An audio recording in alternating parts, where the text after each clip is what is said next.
Aku dan istriku, sang CEO, terkenal di dunia bisnis sebagai pasangan pembenci yang murni. Siang hari kami saling mencaci, malam hari kami saling membenci dengan ganas.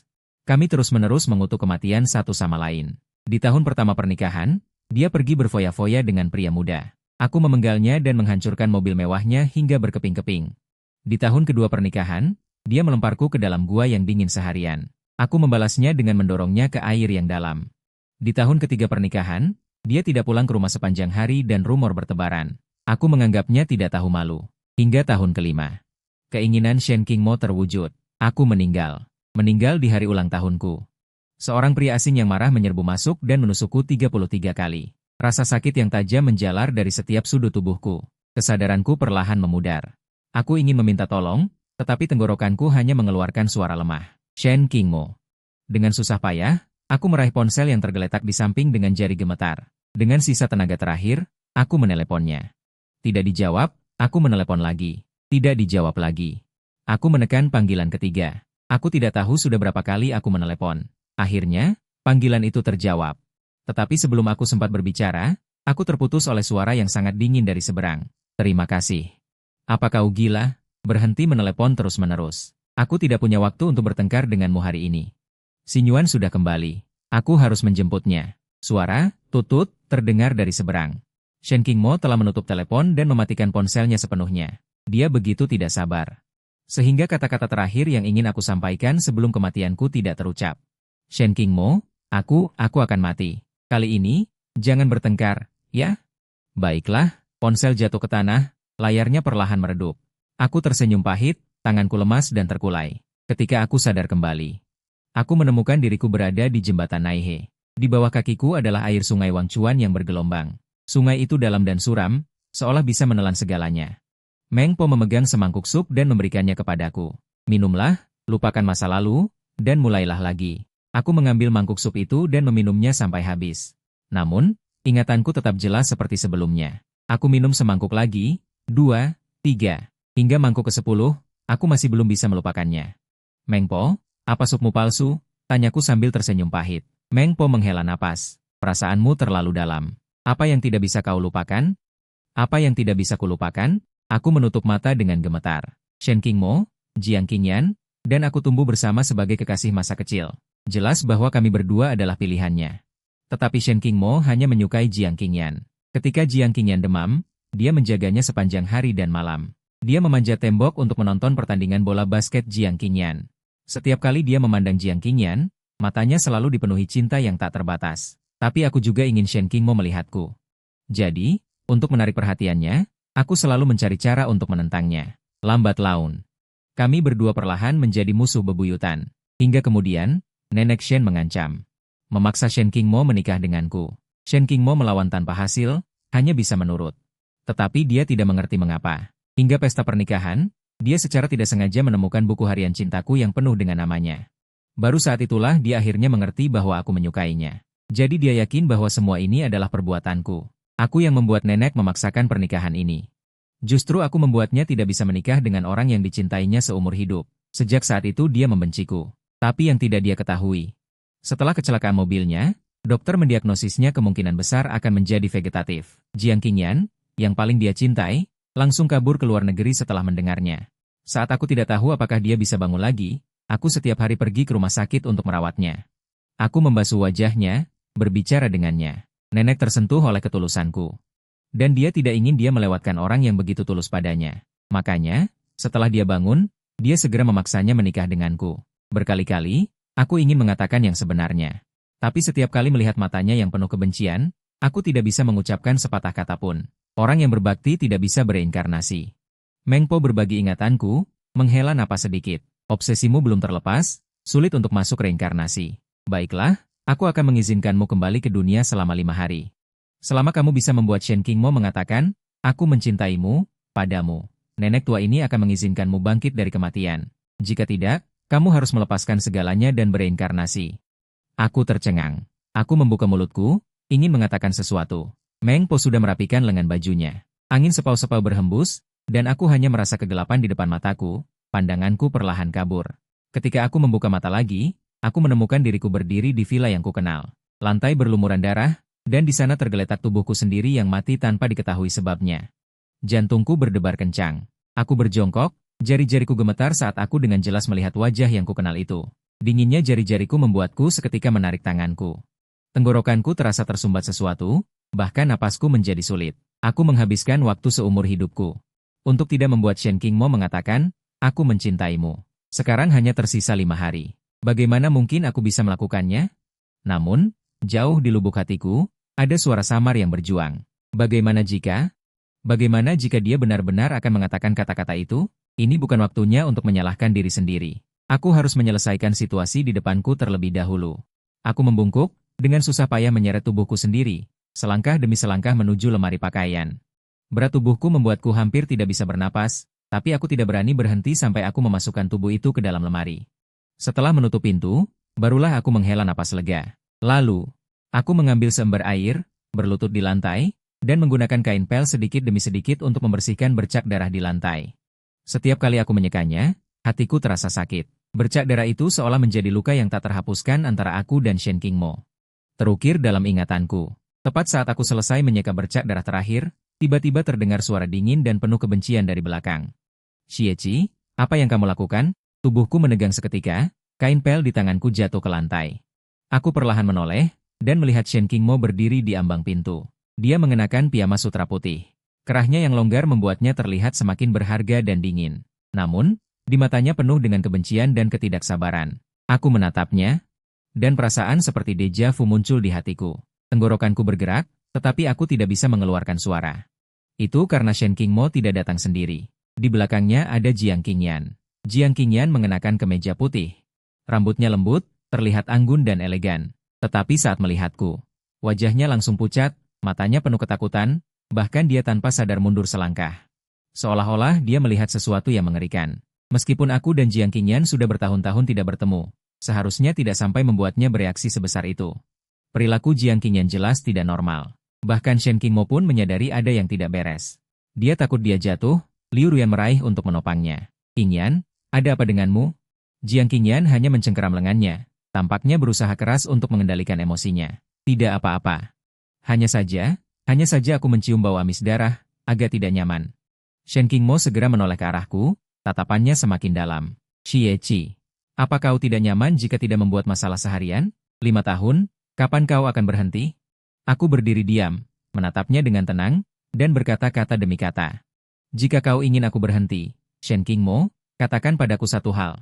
Aku mencintaimu. Suaraku sangat pelan, tapi seolah-olah menghabiskan seluruh tenagaku.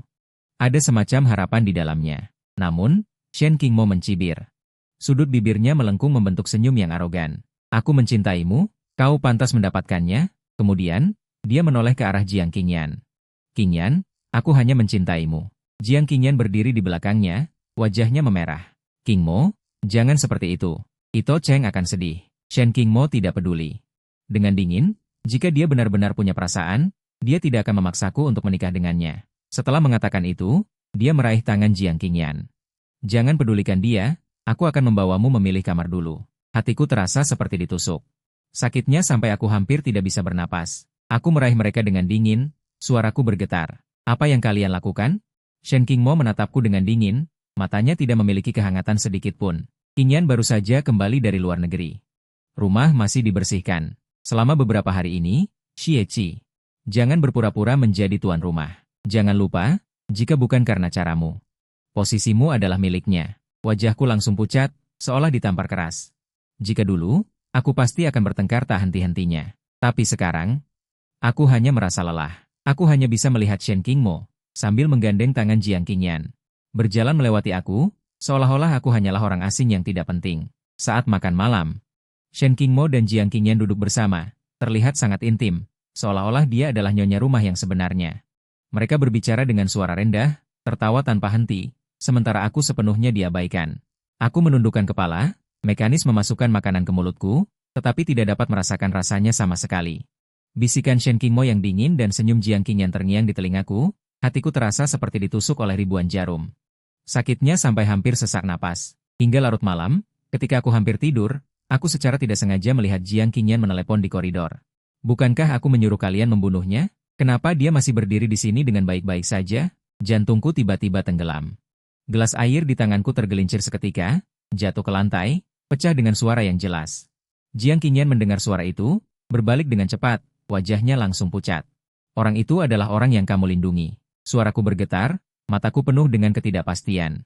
Bibir Jiang Qingyan bergerak sedikit, baru saja akan berbicara, tiba-tiba dia melihat sesuatu di sudut matanya. Dia mulai berakting sendiri, jatuh ke tanah dan menjerit kesakitan. Shen Qingmo mendengar gerakan itu. Dia segera bergegas mendekat. Pemandangan yang menyambutnya adalah ini. Dia langsung dipenuhi amarah. Dia mendorongku dengan kasar. Apa yang kamu lakukan?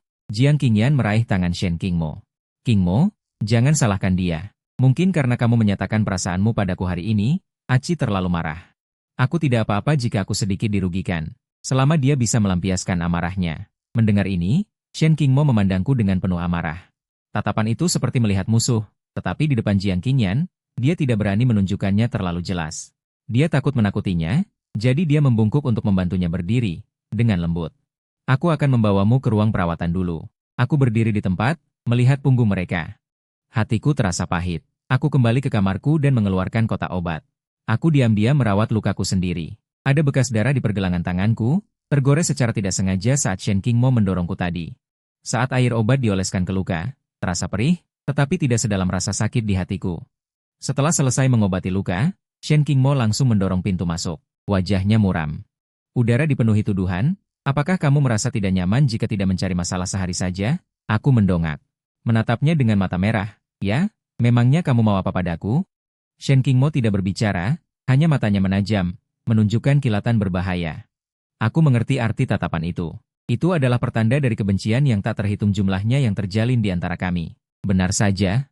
Detik berikutnya, dia melangkah maju, mencengkeram kerah bajuku, dan menggigit bibirku dengan keras. Gerakannya kasar dan dingin, seolah aku hanyalah alat pelampiasan.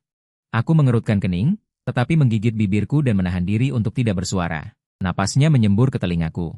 Suaranya dalam dan dingin, Shen Qingmo, kamu tidak akan pernah mendapatkan cintaku. Aku menutup mata. Air mata mengalir tanpa suara. Tepat saat hampir selesai, suaraku serak dan lemah. Shen Qingmo, aku mencintaimu. Shen Qingmo membenamkan kepalanya di kepalan tanganku, gerakannya terhenti sejenak. Kemudian dia mencibir, tapi aku membencimu. Setelah itu, dia bangkit dan pergi ke kamar mandi. Meninggalkanku sendirian, kedinginan. Saat aku membuka mata lagi, tidak ada orang di sampingku. Pikiran pertamaku bukanlah betapa indahnya sinar matahari hari ini, tetapi ini sudah hari keempat aku menghitung. Waktu terasa seperti pedang yang menggantung di atas kepalaku, siap jatuh kapan saja, mendorongku sepenuhnya ke jurang. Aku menyingkap selimut dan berjalan ke kamar mandi. Air dingin memercik di wajahku. Membuatku sedikit lebih sadar. Keluar dari kamar, terdengar suara peralatan makan yang beradu ringan dari meja makan. Aku bahkan lupa suaraku, melihat Jiang Qingyan duduk di meja makan menikmati sarapan. Jiang Qingyan mengangkat kepalanya melihatku. Tersenyum sedikit, lembut seperti udara. Aci, kau sudah bangun? Qingmo sudah pergi. Sebenarnya hari ini dia mau membatalkan rapat untuk menemaniku ke lelang. Tapi aku tidak mau dia mengabaikan grupnya demi aku. Aku membujuknya lama sekali baru bisa mengirimnya pergi. Aku butuh teman. Kenapa kau tidak menemaniku saja? Aku mengerutkan kening, secara naluriah ingin menolak. Namun, Jiang Qingyan sepertinya membaca pikiranku, lalu meletakkan cangkir kopinya. Jika kau tidak ikut denganku, aku akan menelepon Qingmo dan bilang kau sengaja mendorongku menuruni tangga. Jari-jariku mengencang sedikit, semakin dalam menusuk telapak tangan. Aku tahu cara main Jiang Qingyan. Aku juga tahu betapa percaya Shen Qingmo padanya. Jika Jiang Qingyan benar-benar mengatakan itu, Shen Qingmo pasti akan percaya tanpa ragu. Dan aku sudah tidak punya waktu untuk menjelaskan, juga tidak ada kesempatan untuk membantah. Aku masih butuh Shen Qingmo mengucapkan kata-kata, aku cinta kamu. Tidak bisa bertengkar dengannya saat ini. Maka aku mengangguk dingin. Baiklah, aku akan ikut. Mobil melaju menuju tempat lelang. Aku terdiam. Jiang Qingyan duduk di sampingku. Sesekali ia menunduk melihat ponsel, dengan senyum tipis tersungging di bibirnya. Tiba-tiba mobil mengerem mendadak. Sebuah mobil van hitam tiba-tiba melaju, menghalangi jalan kami. Sebelum kami sempat bereaksi, beberapa pria bertopeng menyerbu masuk, menyeret kami keluar dari mobil secara paksa. Mataku menjadi gelap. Di telingaku hanya terdengar teriakan Jiang Qingyan dan napas kasar para penculik. Pergelangan tanganku diikat erat dengan tali kasar. Rasa sakit membuatku tanpa sadar mengerutkan kening. Mobil berguncang cukup lama, akhirnya berhenti. Kami diseret keluar dari mobil. Kami dibawa ke dermaga terbengkalai. Pemimpin penculik melepas maskernya, memperlihatkan wajah dingin. Aku mengenalinya. Fuchun, presiden grup Fuji yang baru saja dihancurkan oleh Shen Qingmo.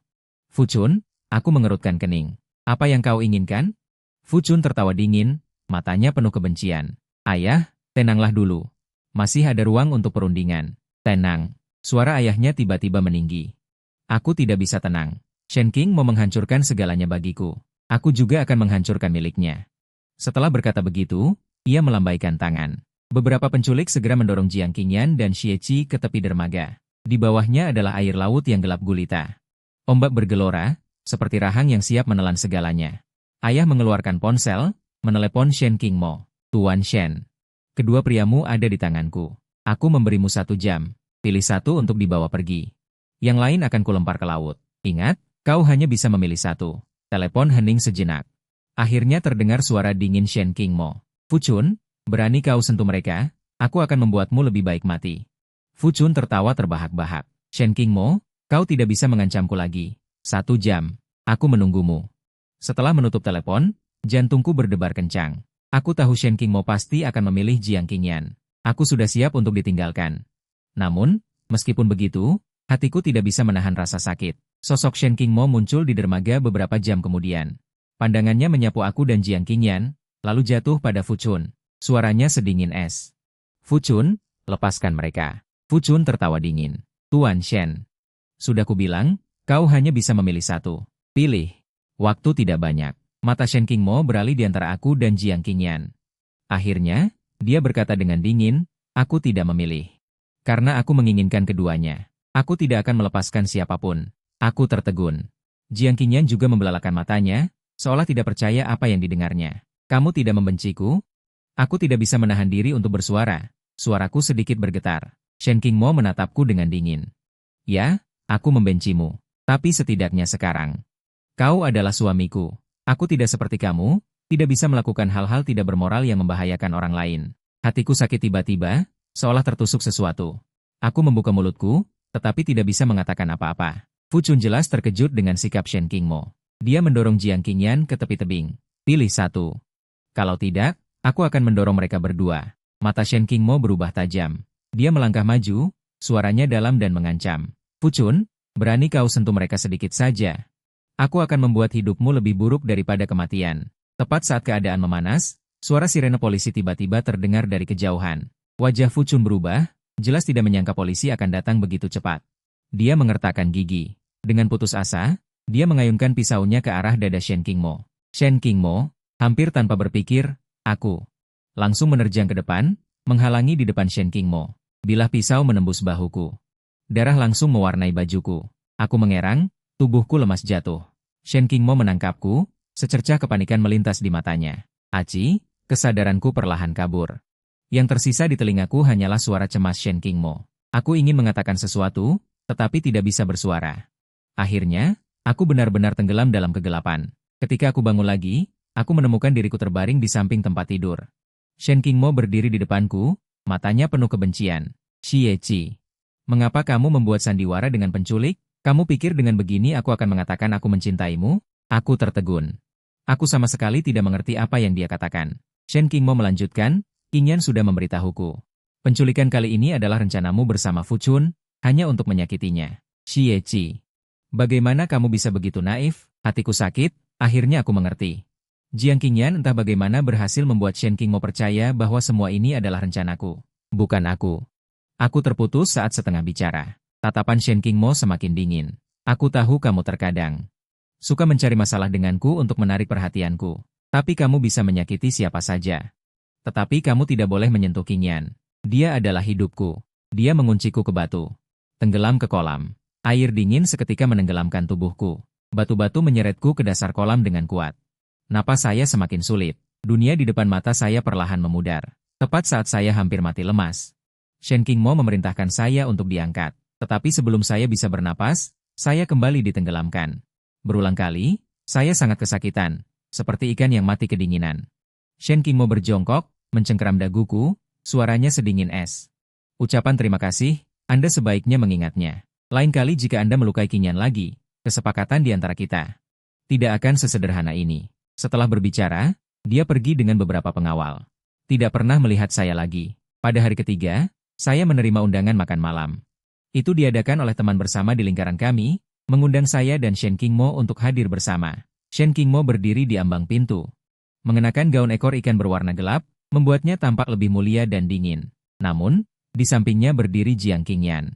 Jiang Qingyan mengenakan setelan putih yang dipotong dengan rapi, membiarkan Shen Qingmo melingkarkan lengannya, seolah-olah dia adalah pasangannya. Langkah saya terhenti. Saya menatap Shen Qingmo, rasa sakit melintas di matanya. Tetapi dengan cepat menekannya. Saya mengangkat sudut bibir saya, menunjukkan senyuman dingin. Apa, Tuan Shen? Anda akan membawa Tuan Jiang ke pesta makan malam? Shen Qingmo menatap saya dengan dingin. Dengan nada tanpa menyembunyikan ejekan. Qingyan adalah teman kencan saya. Apakah Anda punya pendapat? Jari-jari saya mengepal erat, kuku saya hampir menancap ke telapak tangan saya. Tidak ada pendapat. Hanya mengingatkan Tuan Shen, jangan lupa kita belum bercerai. Anda membawa pria lain ke pesta makan malam. Tidak takut orang akan bergosip? Shen Qingmo tertawa kecil. Terima kasih. Apakah Anda pikir saya peduli dengan pandangan orang lain? Anda hanyalah boneka. Jangan menganggap diri Anda terlalu penting. Setelah berbicara, dia berbalik dan pergi bersama Jiang Qingyan, bahkan tanpa melihat saya lagi. Saya berdiri di sana, melihat punggung mereka, rasa pahit yang tak terlukiskan melonjak di hati saya. Di tempat makan malam, lampu gemerlap, banyak tamu. Saat Shen Qingmo dan Jiang Qingyan muncul, mereka menarik perhatian semua orang. Shen Qingmo tampaknya sengaja ingin mempermalukan saya. Di meja makan, dia sangat perhatian pada Jiang Qingyan. Dia membungkus makanan untuknya, menuangkan anggur untuknya, bahkan berbisik di telinganya. Membuat para tamu di sekitarnya berbisik. Kudengar Tuan Shen dan Xie Qi adalah musuh bebuyutan dalam pernikahan. Sepertinya benar. Bukankah begitu? Lihat betapa lembutnya Tuan Shen kepada Tuan Jiang, tetapi dia bahkan tidak melihat Xie Qi. Xie Qi terlalu menyedihkan. Dia jelas suami yang sah, tetapi seperti orang luar. Mendengar bisikan ini, hatiku terasa seperti ditusuk pisau. Saya menggenggam gelas anggur di tangan saya, menundukkan kepala, tetapi tidak pernah maju. Saya tahu semakin saya menunjukkan bahwa saya peduli, semakin bangga Shen Qingmo akan menjadi. Namun, masalahnya belum berakhir. Di tengah pesta makan malam, Jiang Qingyan tiba-tiba bangkit, mengatakan dia akan pergi ke toilet. Shen Qingmo mengangguk dengan lembut.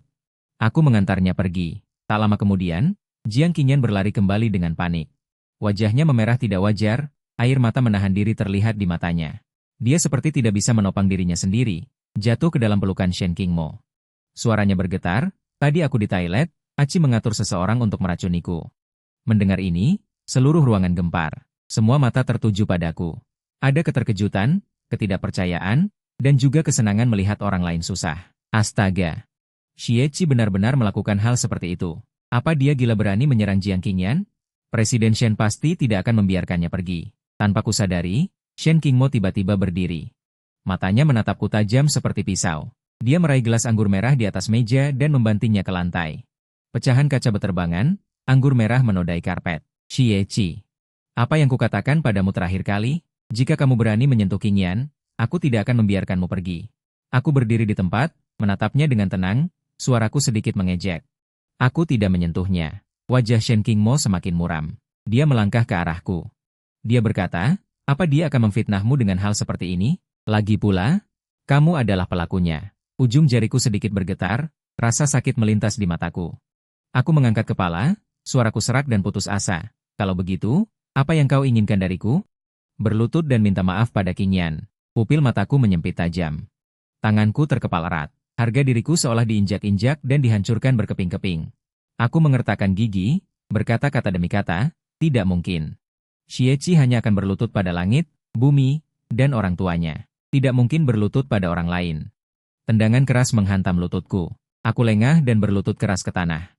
Minta maaf, suara Shen Qingmo tegas, tanpa keraguan. Aku hanya merasa harga diriku terkoyak sedikit demi sedikit, seolah telanjang di depan umum. Dengan mata memerah, aku berkata, sudah kubilang, aku tidak melakukannya. Shen Qingmo mendengus dingin, lalu memberi isyarat pada pengawal di belakangnya. Dua pengawal segera maju, memegang bahuku dan memaksaku bersujud. Aku meronta, tetapi tidak bisa melawan kekuatan mereka. Dahiku membentur tanah dengan keras.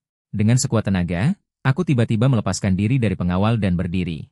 Aku mengangkat tangan dan menampar Shen Qingmo dengan keras. Suara tamparan yang nyaring terdengar menusuk di aula perjamuan yang ramai. Shen Qingmo. Suaranya penuh tangisan. Bisikan di sekeliling semakin keras. Rasanya seperti ribuan pisau menusuk hatiku. Lihat, Xie Qi juga punya hari seperti ini. Tuan Shen benar-benar tidak memberinya muka sama sekali. Pantas saja. Siapa suruh dia selalu menggertak Jiang Qingyan? Xie, kamu belum mau mengaku salah? Suara Shen Qingmo terdengar sedikit tidak sabar. Di tengah jamuan makan, terdengar sangat menusuk telinga. Shen Qingmo.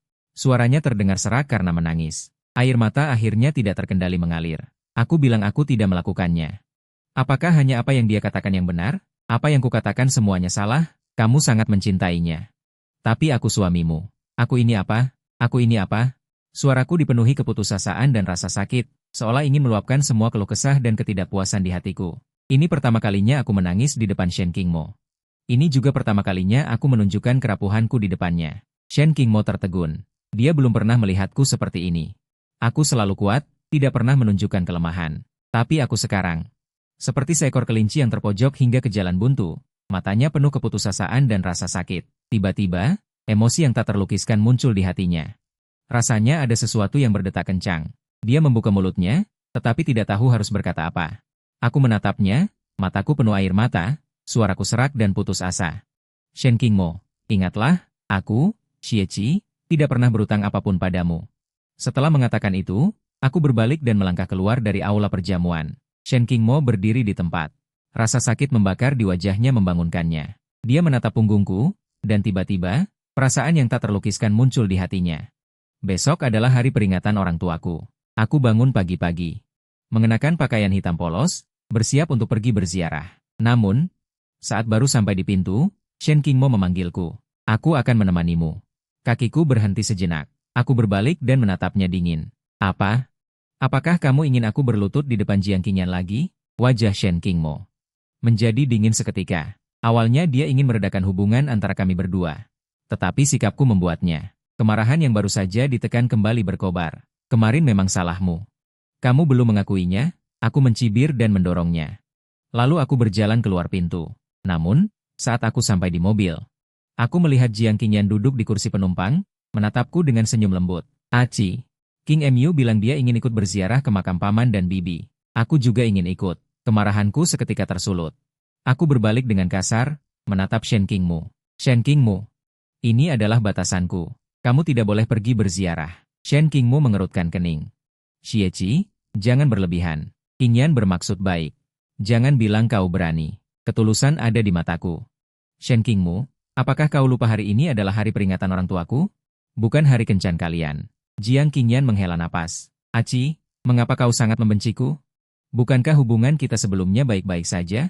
Mengapa kau selalu menargetkanku? Aku mencibir, menatap Jiang Qingyan dengan dingin. Kau tahu sendiri mengapa aku sangat membencimu. Shen Qingmo tidak tahan lagi, meraih pergelangan tanganku dan menarikku ke dalam mobil. Xie, jangan membuat masalah. Masuk mobil. Aku meronta, tapi tidak bisa melepaskan pegangannya. Mobil melaju kencang ke pemakaman. Aku tidak ingin melihat dua orang di belakang itu. Membawa bunga krisan, aku bergegas ke batu nisan orang tuaku. Aku berjongkok, meletakkan bunga dengan lembut di depan batu nisan. Aku menundukkan bahuku ke atas batu nisan yang dingin, kilatan rasa sakit melintas di mataku. Ayah, ibu, aku datang menjenguk kalian. Shen Qingmo entah kapan mengikutiku, berdiri di belakangku. Dia menatap batu nisan dengan tatapan rumit. Ayah, ibu, meskipun aku tidak menyukai Xie, aku akan menjaganya seumur hidup. Tubuhku tiba-tiba menegang. Setelah sekian lama, aku berkata, tidak perlu. Kau hanya perlu mengatakan kau mencintaiku. Wajah Shen Qingmo langsung menjadi dingin. Tidak mungkin. Xie, jangan keterlaluan. Aku sudah bilang, aku tidak akan pernah mencintaimu. Hatiku sakit. Aku tidak berkata apa-apa lagi. Setelah upacara persembahan selesai, Shen Qingmo membawa Jiang Qingyan pergi. Aku enggan pergi dan berdiri di depan nisan sebentar lagi. Aku berbisik beberapa kata kepada orang tuaku. Entah sudah berapa lama, saat aku akan pergi. Aku dihentikan oleh seorang petugas. Tuan Xie, ada sesuatu yang kami rasa harus diberitahukan kepadamu. Aku mengerutkan kening, firasat buruk muncul di hatiku. Apa itu? Petugas itu menunduk, suaranya terdengar sedikit bersalah. Sebenarnya, abu jenazah orang tuamu telah diambil oleh Tuan Jiang. Pupil mataku tiba-tiba menyusut. Aku hampir tidak percaya apa yang kudengar. Apa katamu? Petugas itu menghela napas. Beberapa hari yang lalu, Tuan Jiang memaksa kami untuk menggali abu jenazah orang tuamu. Kami menolak. Dia mengancam kami, mengatakan bahwa dia adalah orang yang disukai Tuan Shen. Jika kami tidak patuh, keluarga Shen tidak akan membiarkan kami hidup dengan baik. Kami tidak punya pilihan selain melakukannya. Tapi hati nurani kami tidak tenang, jadi kami memberitahumu. Aku hanya merasa kepalaku kosong. Telingaku berdenging. Ketika aku sadar kembali, aku sudah berbalik dan bergegas keluar dari pemakaman. Setelah bertanya ke sana kemari, aku langsung menuju klub tempat Shen Qingmu dan Jiang Qingyan berada. Di dalam klub, cahayanya remang-remang, dan musiknya memekakan telinga. Saat aku menerobos masuk ke dalam kotak, aku melihat Shen Qingmu dan Jiang Qingyan duduk di sofa, bermain game Truth or Dare. Jiang Qingyan kalah, dan sesuai aturan, dia harus mencium Shen Qingmu. Jiang Qingyan menundukkan kepalanya, perlahan mendekati Shen Qingmu. Saat bibirnya hampir menyentuhnya, aku bergegas, meraih botol anggur di atas meja, dan menghantamkannya ke kepala Jiang Qingyan. Bam, botol anggur pecah. Jiang Qingyan mengerang dan jatuh ke tanah, darah mengalir deras dari dahinya. Jeritan terdengar di sekeliling. Hampir semua orang tidak bereaksi. Hanya Shen Qingmu yang berdiri. Menamparku dia, kau bilang terima kasih, kau gila. Setitik darah merembes dari sudut bibirku, namun aku seperti tidak merasakan sakit. Aku gila. Dia yang gila. Kau tahu apa yang dilakukannya pada orang tuaku? Wajah Shen Qingmo langsung muram. Orang tuamu sudah meninggal, apalagi yang bisa dia lakukan? Ada abu mereka. Suara Xie bergetar, air matanya mengalir tak terkendali. Dia menebar abu orang tuaku. Shen Qingmo tertegun sejenak, sebersit keterkejutan melintas di matanya. Namun, Jiang Qingyan menangis terseduh-seduh, suaranya penuh keluhan. Aku tidak. Aci, mengapa kau memfitnahku? Shen Qingmo tiba-tiba teringat sesuatu. Wajahnya langsung dingin. Xie, apakah caramu menjebak sekarang begitu rendahan? Seberapa sayang orang tuamu padamu sejak kecil? Bagaimana mungkin dia melakukan hal seperti itu? Kau baru saja melihat kami hampir berciuman di luar. Jadi kau sengaja datang mencari masalah? Xie, dengar, jangan bilang aku dan Qingyan tidak berciuman. Bahkan jika kami berciuman, jika kau berani menyentuhnya, aku tidak akan membiarkanmu pergi. Aku berdiri di tempat, mataku penuh air mata. Aku melihat Shen Qingmo melindungi Jiang Qingyan dengan erat. Tiba-tiba aku tertawa terbahak-bahak. Sambil tertawa, air mataku mengalir. Shen Qingmo, kau sangat bodoh. Aku juga bodoh. Jadi ditakdirkan, kita semua pantas dicintai selamanya. Selesai berkata, aku tertawa terbahak-bahak dan berbalik pergi. Punggungku sendirian dan suram. Hari terakhir waktu yang ditentukan. Aku masih belum mendengar Shen Qingmo mengatakan dia mencintaiku. Aku dengan tenang memegang pisau, naik ke atap tertinggi di pusat kota. Mengirimkan alamatku ke Shen Qingmo. Lalu aku membuang ponselku ke samping, diam-diam menunggu. Berita tentang aku yang akan bunuh diri segera menyebar ke seluruh kota. Media berbondong-bondong datang, mengepung gedung itu rapat-rapat. Semua orang mendongak menatap sosok yang berdiri di tepi atap, bergosip. Kudengar dia adalah suami dari CEO Shen Group. Mengapa dia putus asa? Siapa yang tahu? Kehidupan orang kaya penuh perselisihan. Mungkin dia terpojok. Akhirnya dia muncul. Dia mendorong kerumunan. Bergegas ke atap, wajahnya suram mengerikan. Dia menatapku. Dengan nada marah yang tertahan. Apa yang kau buat? Kau melihatku merawat Qingyan di rumah sakit. Dan sengaja mencari masalah lagi? Jangan lupa, semalam kau yang memecahkan kepalanya. Aku memutar kepala, menatapnya dengan tenang dan marah. Katakan kau mencintaiku. Atau lihat aku mati. Shen Qingmo tercengang, lalu mencibir. Xie, kau gila? Kau pikir dengan cara seperti ini kau bisa memaksaku untuk menjawab? Aku tidak menjawab, hanya menatapnya dengan tenang. Memegang pisau, aku tetap di depan jantungku. Ada kilatan ketidaksabaran di mata Shen Qingmo. Dia berkata dengan dingin, oke, aku bilang, terima kasih. Aku, dalam kehidupan ini, kehidupan berikutnya, kehidupan setelah itu, tidak akan pernah bisa menyukaimu.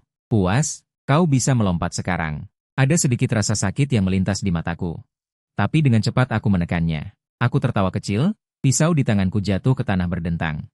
Aku berjalan menuruni tepi atap dengan tenang dan berdiri di depan Shen Qingmo. Shen Qingmo menatapku. Dia merasa lega tanpa alasan. Dia tersenyum dingin, aku tahu kau tidak akan berani melompat. Aku menggelengkan kepala, Shen Qingmo, kau tidak mengerti. Mau melompat atau tidak ada gunanya. Karena aku sudah putus asa. Shen Qingmo mengerutkan kening, baru saja akan mengatakan sesuatu. Ketika ponselnya tiba-tiba berdering. Dia mengangkat telepon, dan suara lemah Jiang Qingyan terdengar di ujung sana. Qingmo, aku sangat kesakitan. Bisakah kau datang menemaniku? Wajah Shen Qingmo langsung melembut. Baik, aku segera ke sana. Dia menutup telepon, menatapku dengan dingin, lalu berbalik pergi. Tanpa rasa ragu, aku berdiri di atap, melihat punggung Shen Qingmo menghilang perlahan. Hatiku tenang, seolah semua rasa sakit dan obsesi lenyap seketika. Aku berbalik meninggalkan atap dan pergi ke kantor pengacara. Di kantor pengacara, Aku duduk di depan meja, memegang pena di tangan, dan di depanku terbentang surat perjanjian perceraian. Aku menandatangani namaku, lalu mengirim surat perjanjian itu kepada pengacara. Satu lagi, mohon kirimkan kepada Shen Qingmo. Setelah pergi, aku kembali ke villa. Aku masuk ke ruang tamu, mengeluarkan tubuhku dari lemari, dan meletakkannya dengan lembut di sofa.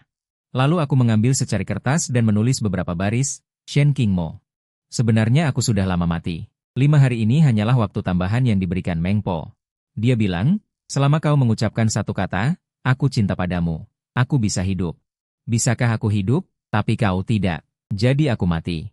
Dan aku tidak mencintaimu lagi. Cintailah Jiang Qingyan dengan baik. Mulai sekarang, kau tidak akan pernah melihatku lagi. Setelah menulis, aku meletakkan kertas itu di samping tubuhku.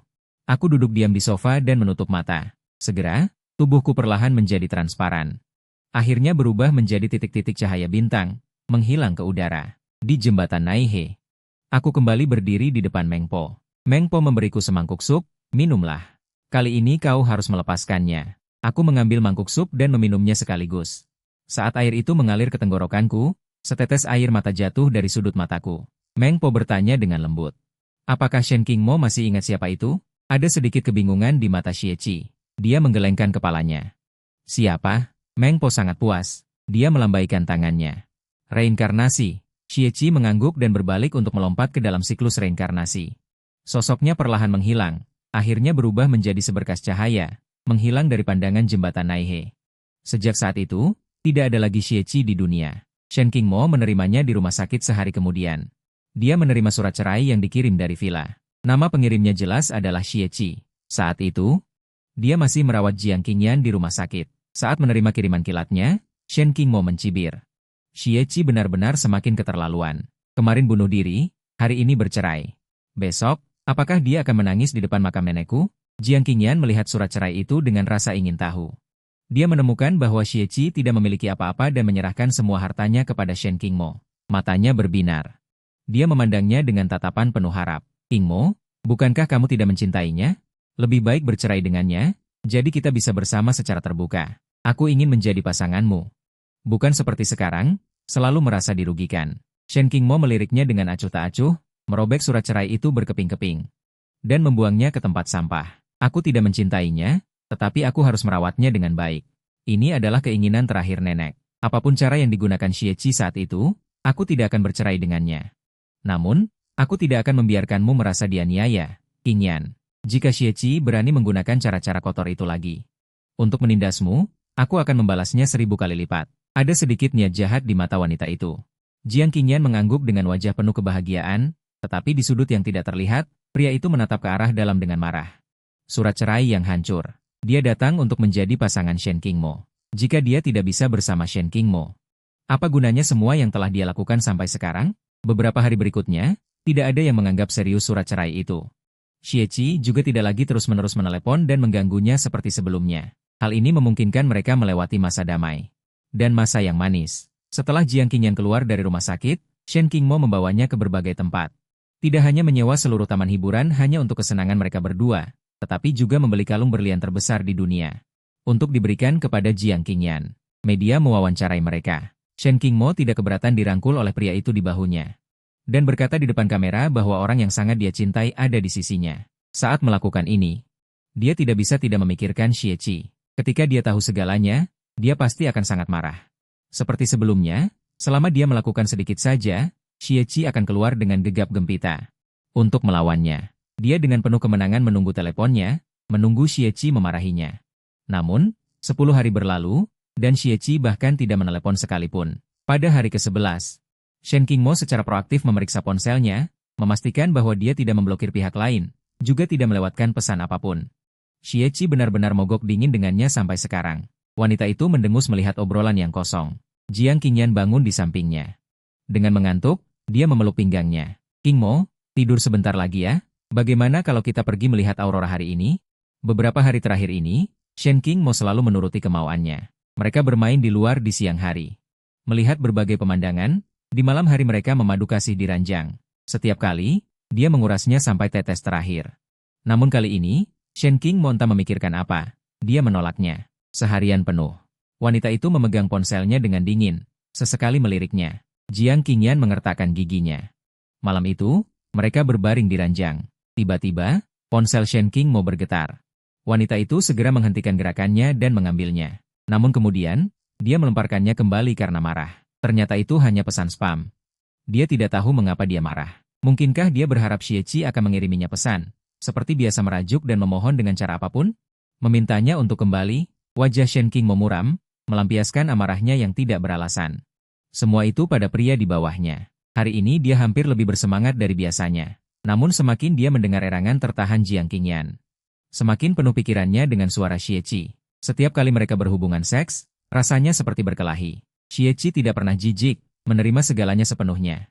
Setiap kali, melihat ekspresi penderitaannya hingga tenggelam, dia merasa sangat puas. Dia berharap bisa menyiksa pria itu sampai dia menyerah, dan tidak pernah bisa bangun dari ranjang seumur hidupnya. Jika begitu, dia mungkin akan benar-benar mencintainya sedikit. Pikiran itu tiba-tiba melintas di benaknya, dan dia sendiri terkejut. Jiang Qingyan masih memeluk bahunya, tetapi dia sudah tidak mood. Dengan wajah muram, dia bangkit dan berpakaian. King Mo, ini sudah larut, kamu mau pergi? Jiang Qingyan buru-buru mengenakan pakaian luarnya. Tunggu aku, Qingyan, pria Xie itu lagi-lagi. Pria itu lagi-lagi. Aku akan kembali menghajarnya lalu kembali menemanimu. Dia berbalik tanpa menoleh dan pergi dengan mobil. Cuaca di luar terasa pengap. Keringat menetes dari pelipisnya. Dia tidak pernah membayangkan. 1 jam kemudian, hari ini akan menjadi hari yang dia sesali dan benci paling banyak di masa depan. Dia benci cuaca panas, benci lantai yang dingin, benci dirinya yang tidak peduli.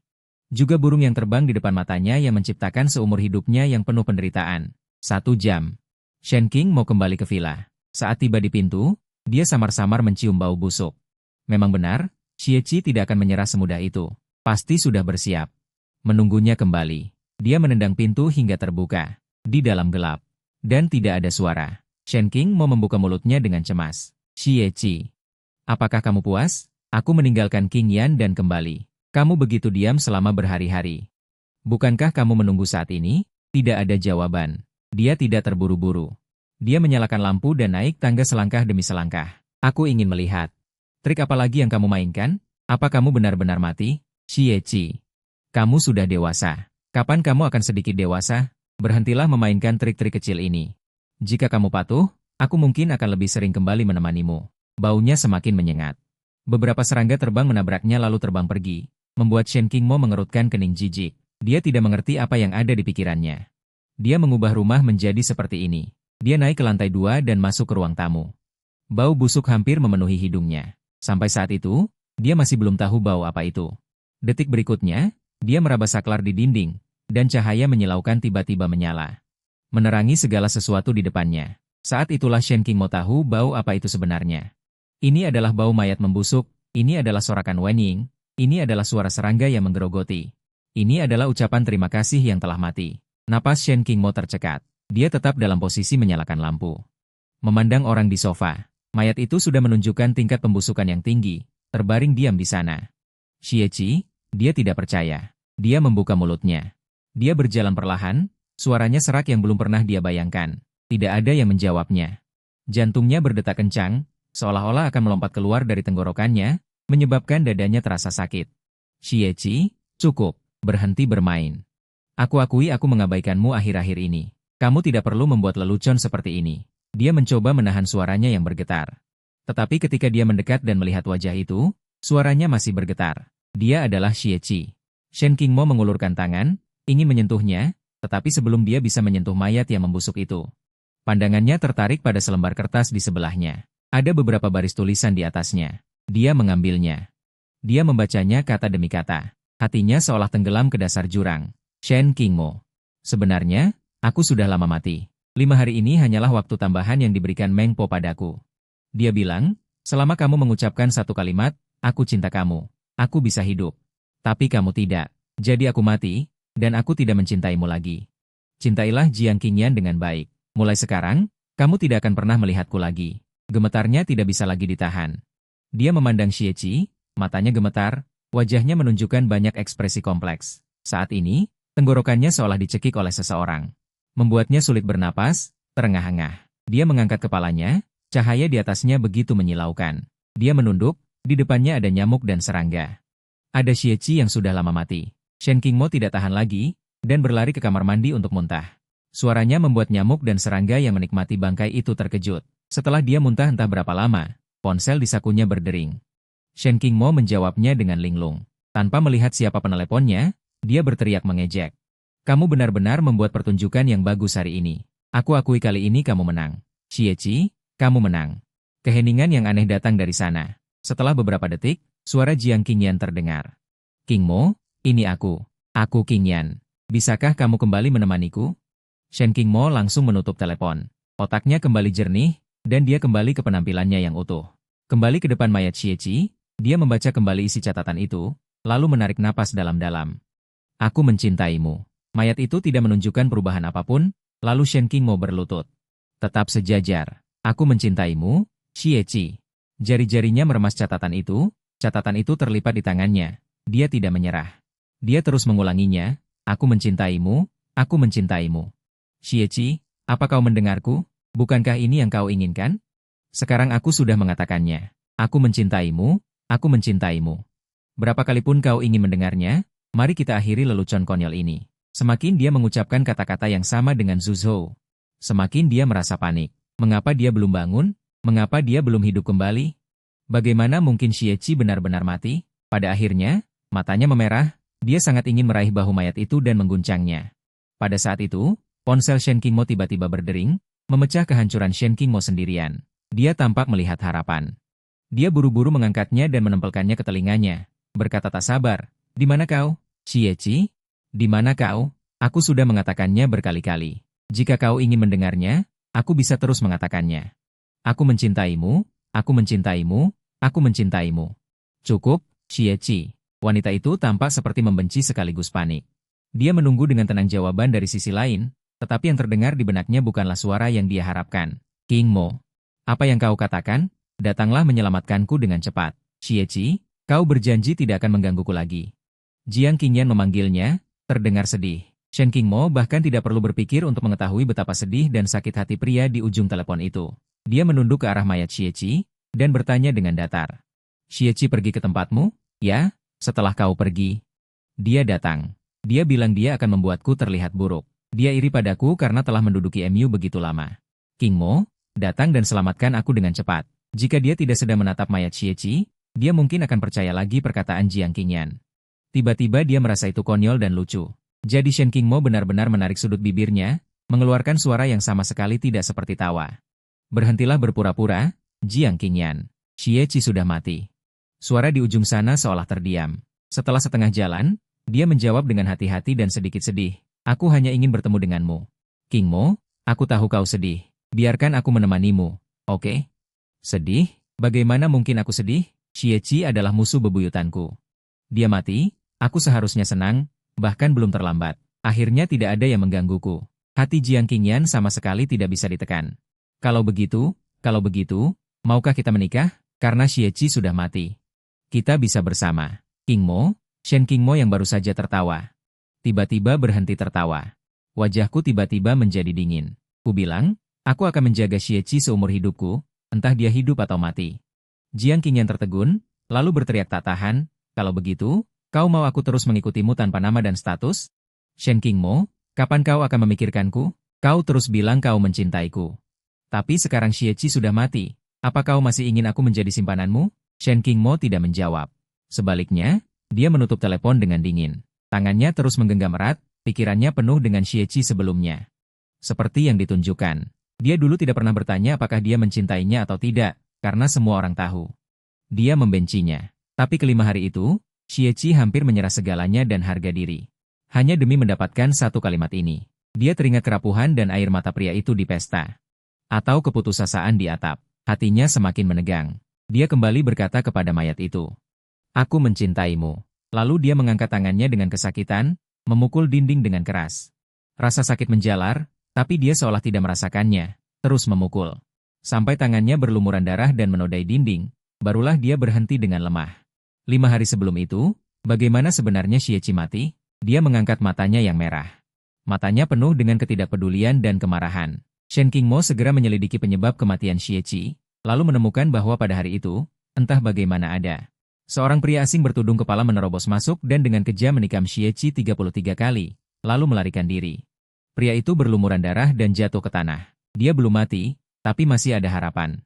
Dia menelepon seseorang. Setelah panggilan sibuk yang tak berujung, telepon itu akhirnya diangkat. Tapi begitu Xie mulai bicara, sebelum mengucapkan sepatah kata pun, dia dimarahi habis-habisan. Wajah Shen Qingmo menjadi pucat, karena dari rekaman pengawasan terdengar suaranya sendiri. Dia tiba-tiba teringat, dia memang menerima telepon dari Xie hari itu. Apa yang dia katakan waktu itu? Dia menyuruhnya untuk tidak mengganggunya, jangan mengganggunya saat dia akan menjemput Jiang Qingyan.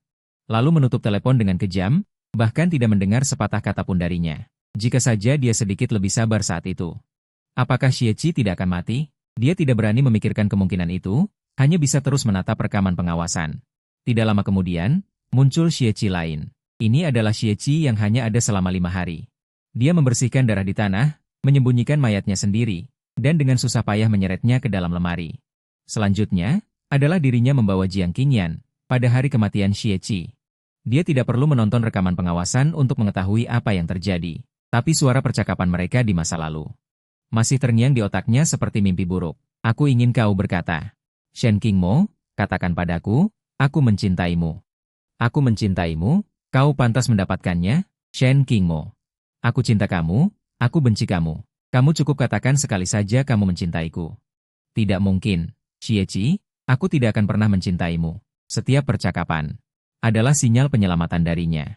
Jelas, dia hanya perlu mengatakan sekali. Bahkan hanya untuk menghiburnya. Jika dia menundukkan kepala, Xie tidak perlu mati. Tapi diriku sendiri dengan kejam berulang kali. Memadamkan harapannya, sampai hari terakhir. Dia tidak lagi meminta kata cinta itu. Sebaliknya, dia langsung menyiapkan surat cerai mereka. Jantungnya serasa diremas erat oleh tangan, kepalanya pusing. Jalan tidak terlihat jelas. Shen Qingmo memaksakan diri berdiri. Dia memanggil asistennya. Pergi selidiki. Cepat selidiki siapa pria yang menerobos masuk hari itu. Dia meraung.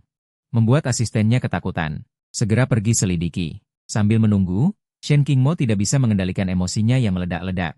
Di hatinya seolah ada api tak terpadamkan yang berkobar, bergejolak membara. Dia tidak tahan melempar barang-barang di ruangan itu. Guci-guci berharga, vas-vas seni, dan lukisan, semuanya menjadi alat pelampiasannya. Dia membantingnya dengan keras ke lantai. Tidak tahu berapa lama berlalu. Saat dia terlalu lelah untuk bergerak lagi, asistennya kembali dengan segudang informasi. Tapi wajahnya tidak baik. Dengan nada terkejut yang tidak bisa disembunyikan, Tuan Shen, pria yang menerobos masuk hari itu, sudah diselidiki. Tapi apa? Jelaskan. Asisten itu gemetar dan menyerahkan datanya.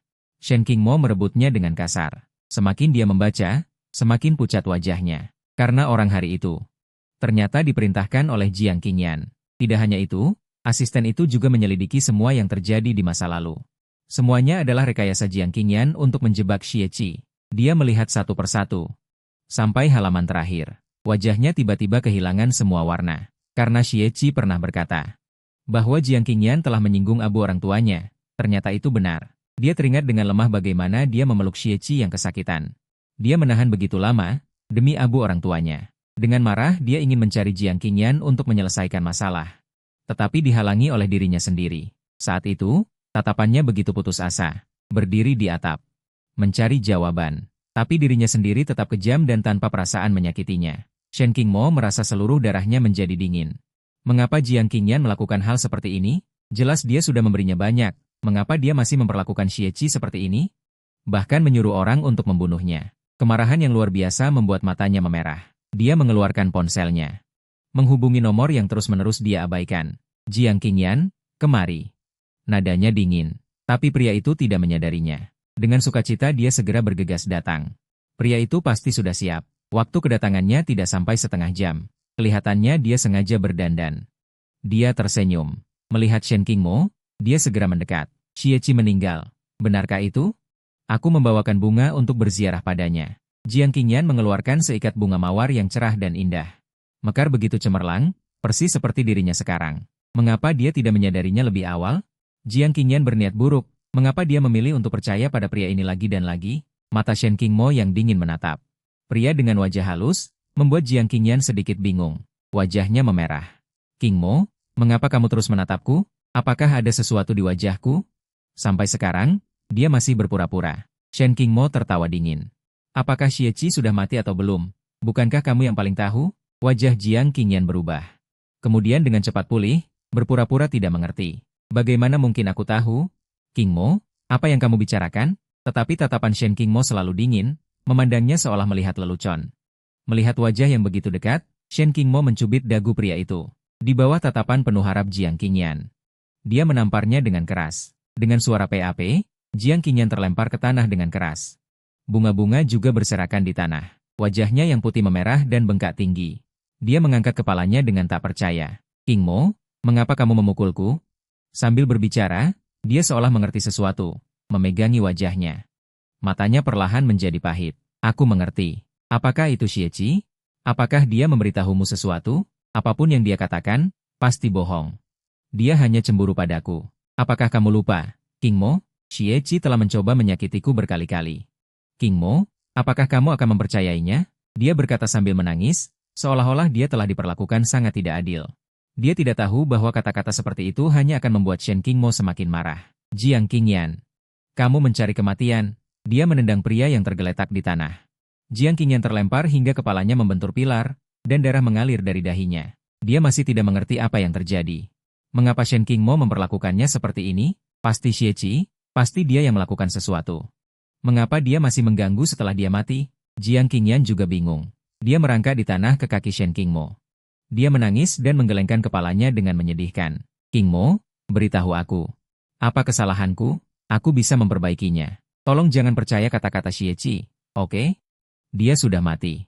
Mulai sekarang, hanya kita berdua yang tersisa. Namun di mata wanita itu, tidak ada lagi kemanjaan seperti dulu. Dia menatapnya dari atas, melemparkan dokumen-dokumen itu ke wajah Jiang Qingyan. Satu persatu, semuanya adalah perbuatan yang pernah dia lakukan. Wajah Jiang Qingyan pucat pasi. Tangannya mencengkeram ujung celana Shen King Mo, matanya penuh air mata. Penjelasan di kehidupan selanjutnya. Bukan seperti itu, King Mo. Aku punya alasan. Selalu Xie Qi yang memulai masalah denganku, tapi balasan yang kudapatkan hanyalah sikap yang lebih dingin. Shen King Mo menjepit dagunya. Badai yang berkecamuk di matanya. Sampai kapan begini, kau masih berani menyalahkan Xie Qi? Aku begitu mempercayaimu sebelumnya. Kau berulang kali berbohong di depanku, Jiang Qingyan. Kau sungguh lancang. Kemarahan yang terpendam di balik kata-katanya membuat Jiang Qingyan ketakutan. Dia memohon agar orang di depannya mau memaafkannya sekali lagi. Tapi dia lupa, Shen King Mo tidak pernah berhati lembut. Suaranya masih sedingin dulu. Aku terlalu mempercayaimu, itulah sebabnya Xie Qi berakhir seperti ini. Kau tahu di mana dia sekarang? Selama kau pergi meminta maaf padanya, aku akan memaafkanmu. Jiang Qingyan terisak, matanya berbinar. Dia tahu. Dia masih punya kesempatan. Dia sudah mengikuti Shen King Mo begitu lama, tidak mungkin dia tidak peduli sama sekali.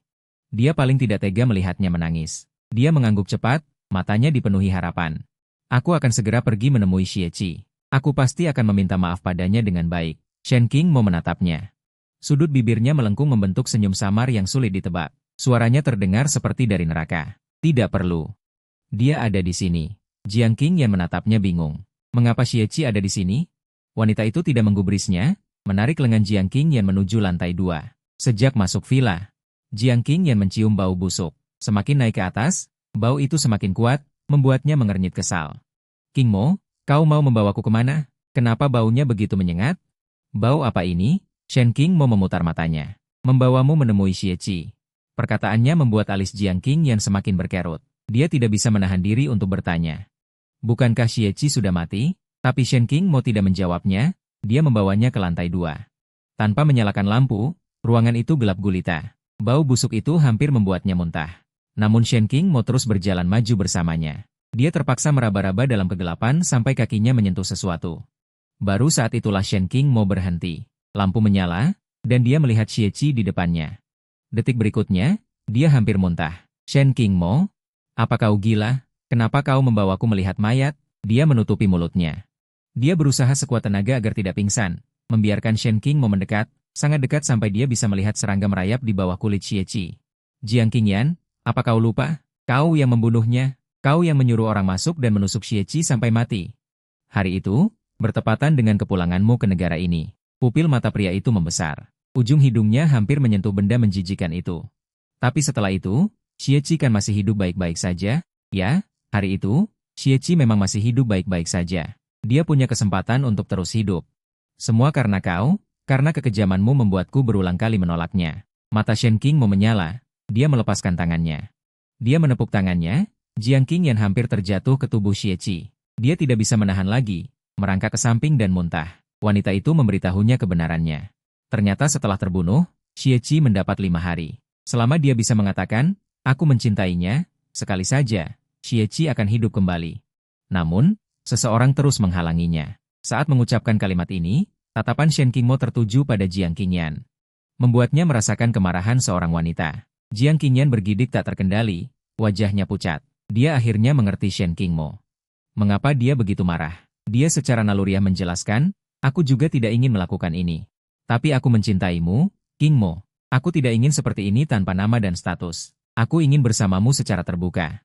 Qingmo, semua yang kulakukan ini demi masa depan kita. Aku tahu kamu tidak tega menceraikan Xie Qi. Aku hanya bisa menggunakan cara ini. Qingmo, apa kamu tidak percaya padaku? Semua yang kulakukan adalah karena aku mencintaimu. Wanita itu berkata dengan nada rumit, sudut bibirnya membentuk senyum kejam. Kamu bilang kamu mencintaiku.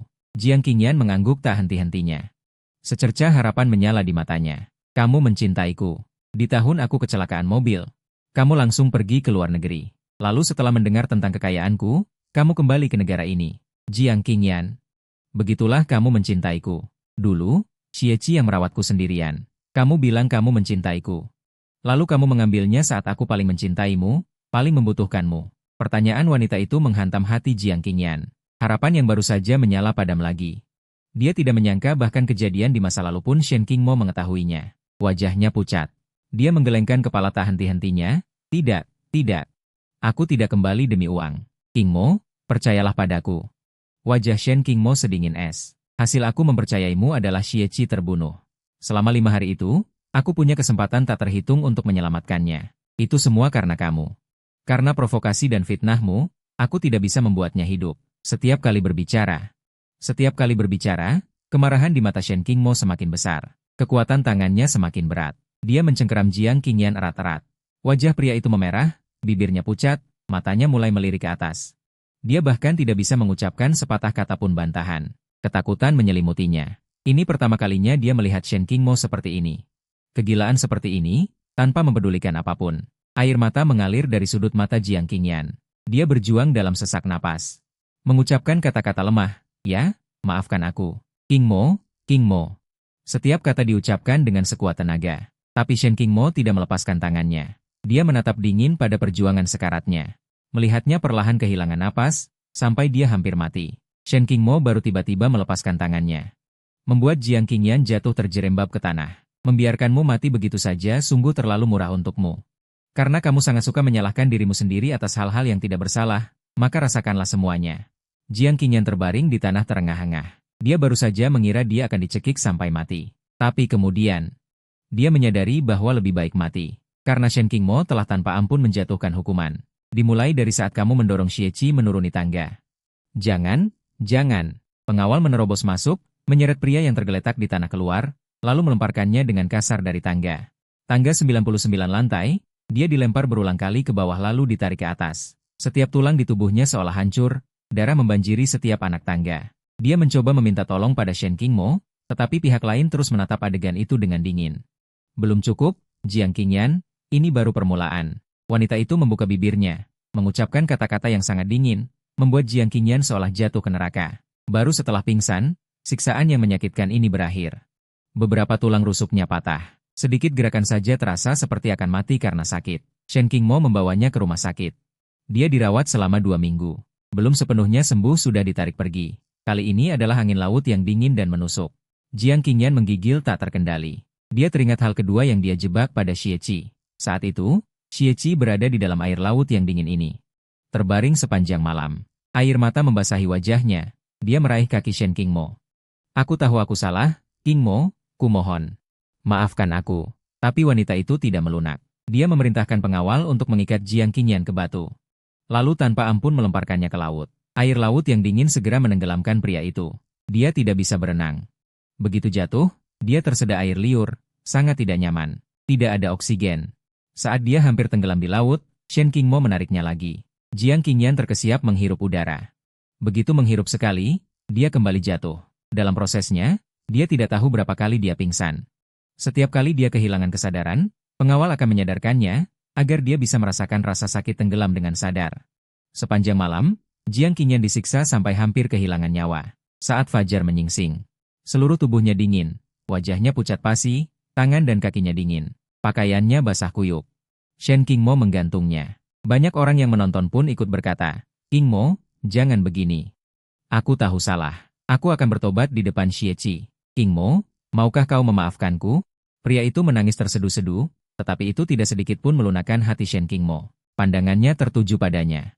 "Hanya dengan begini saja kau sudah tidak tahan? Perbuatanmu lebih dari ini, Jiang Qingyan." Wajahnya yang sudah pucat menjadi lebih menyedihkan. Seolah teringat sesuatu, dia terus menggelengkan kepala. Jangan begitu." Shen Qingmo tertawa dingin, matanya mengejek. "Dan kau akan punya kesempatan untuk bertobat di depan Xie. Perbuatanmu, satu persatu, harus dibayar kembali." Dia mengangkat tangan, menurunkan Jiang Qingyan, dan membawanya ke hotel. Tetapi mata pria itu penuh ketakutan. Dia berteriak sekuat tenaga. Dia diseret ke dalam hotel dan diikat ke tempat tidur. Kemudian masuk beberapa pengawal bertubuh besar, mencengkeram dagunya, dan memaksanya minum semangkuk penuh obat perangsang kuat. Seperti yang dikatakan Xie sebelumnya, dia akan mencari seseorang untuk memberinya obat. "Pergi. Semuanya pergi. Qingmo, aku salah. Aku salah." Jiang Qingyan berteriak, menangis dan memohon. Dia mencoba menjauhkan orang-orang yang mendekatinya. Shen Qingmo hanya memaksanya minum obat, tanpa mencarikan penawar racunnya. Membiarkannya disiksa oleh obat yang kuat selama berhari-hari. Shen Qingmo akhirnya merasa puas dan menyuruh para pengawal meninggalkan ruangan. Sementara Jiang Qingyan tampak linglung dan berantakan. Dibuang ke lantai seperti kain kotor, tanpa martabat sedikit pun. Dalam waktu kurang dari sebulan, dia telah terjual habis, kecemerlangannya telah sirna. Bahkan ketika Shen Qingmo mendekat, dia tidak memperhatikannya sama sekali. Wanita itu menatapnya dari atas dengan lama. "Saya merasakan ada tatapan yang tertuju pada saya sejak lama." Pikiran Jiang Qingyan yang lamban akhirnya merespons. Matanya perlahan fokus, melihat ke arah itu. Itu Shen Qingmo. Seketika, dia merasa mendapatkan harapan dan bangkit, memeluk kakinya. "Qingmo, aku tahu aku salah, aku benar-benar tahu aku salah. Maafkan aku, kumohon. Aku akan berubah. Aku tidak akan pernah melakukan hal seperti itu lagi. Semua salahku di masa lalu. Selama kamu bisa memaafkanku, aku akan melakukan apa saja. Qingmo, selamatkan aku. Jangan seperti ini lagi. Aku takut. Aku benar-benar takut." Ketakutan di mata pria itu, yang memiliki tubuh besar, tidak tampak dibuat-buat. Namun, dia masih punya kesempatan untuk dimaafkan.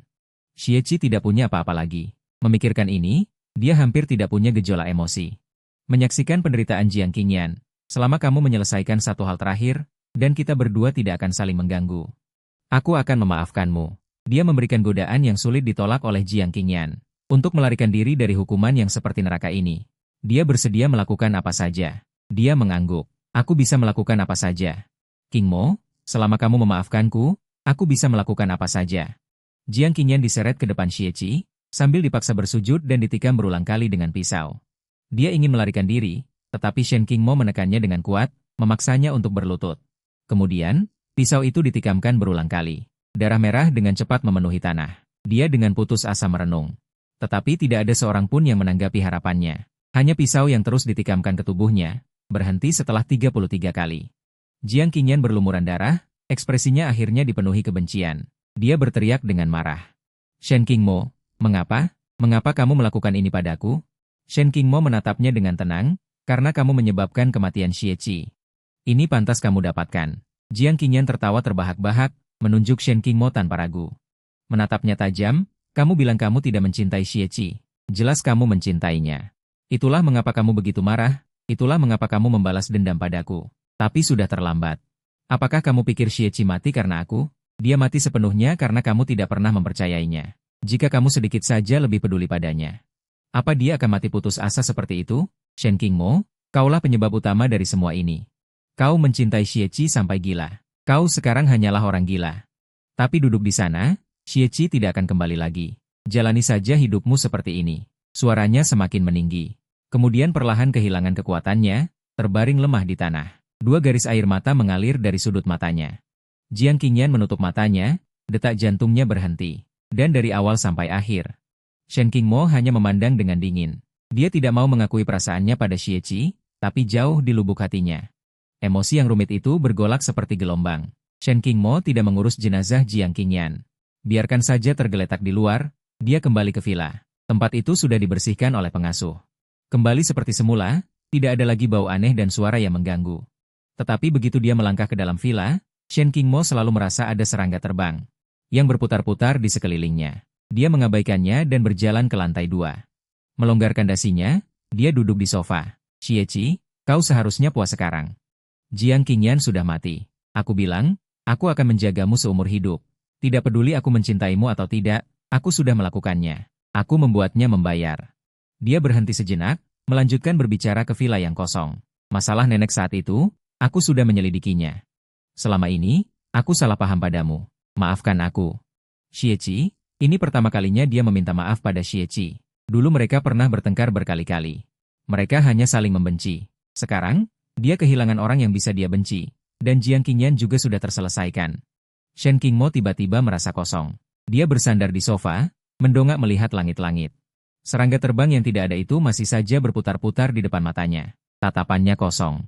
Bergumam pada diri sendiri, kapan kau akan kembali? Bisnis keluargamu aku urus semua. Saat kau kembali nanti, kau harus mengembalikannya padaku dengan bunga-bunganya. Xie, bukankah kau tidak pernah mau tunduk padaku? Kenapa sekarang kau tidak suka bertengkar denganku? Ya, kau sudah mati. Sekarang kau bahkan tidak bisa memecahkan mobilku. Sudut bibirnya sedikit terangkat. Kemudian dia berjalan keluar dengan limbung. Shen Qingmo pergi ke kamar pribadi di sebuah bar, memesan 18 botol sampanye sekaligus. Dia berbaring di pelukan pria, minum sampai mabuk, botol-botol minuman berserakan di bawah kakinya. Teman-teman yang mendapat kabar pun mendorong pintu masuk. Mereka kagum melihat pemandangan itu. Benar-benar Shen Jie, langsung datang untuk bersenang-senang setelah urusannya selesai. Sudah kubilang, apa artinya Xie? Bagaimana mungkin Shen Jie mencintainya? Besok kita ke tempat Shen Jie yang lain. Baru saja buka, katanya pria tampannya banyak yang oke. Lebih baik ke tempat yang lama saja. Tempat yang lama lebih baik. Mereka dengan terampil duduk dan mengobrol. Shen Qingmo tidak berkata apa-apa, tapi ada senyum tipis di bibirnya. Matanya kabur. Dia berkata dengan mengejek, jika Xie mendengar ini, aku harus membeli mobil baru.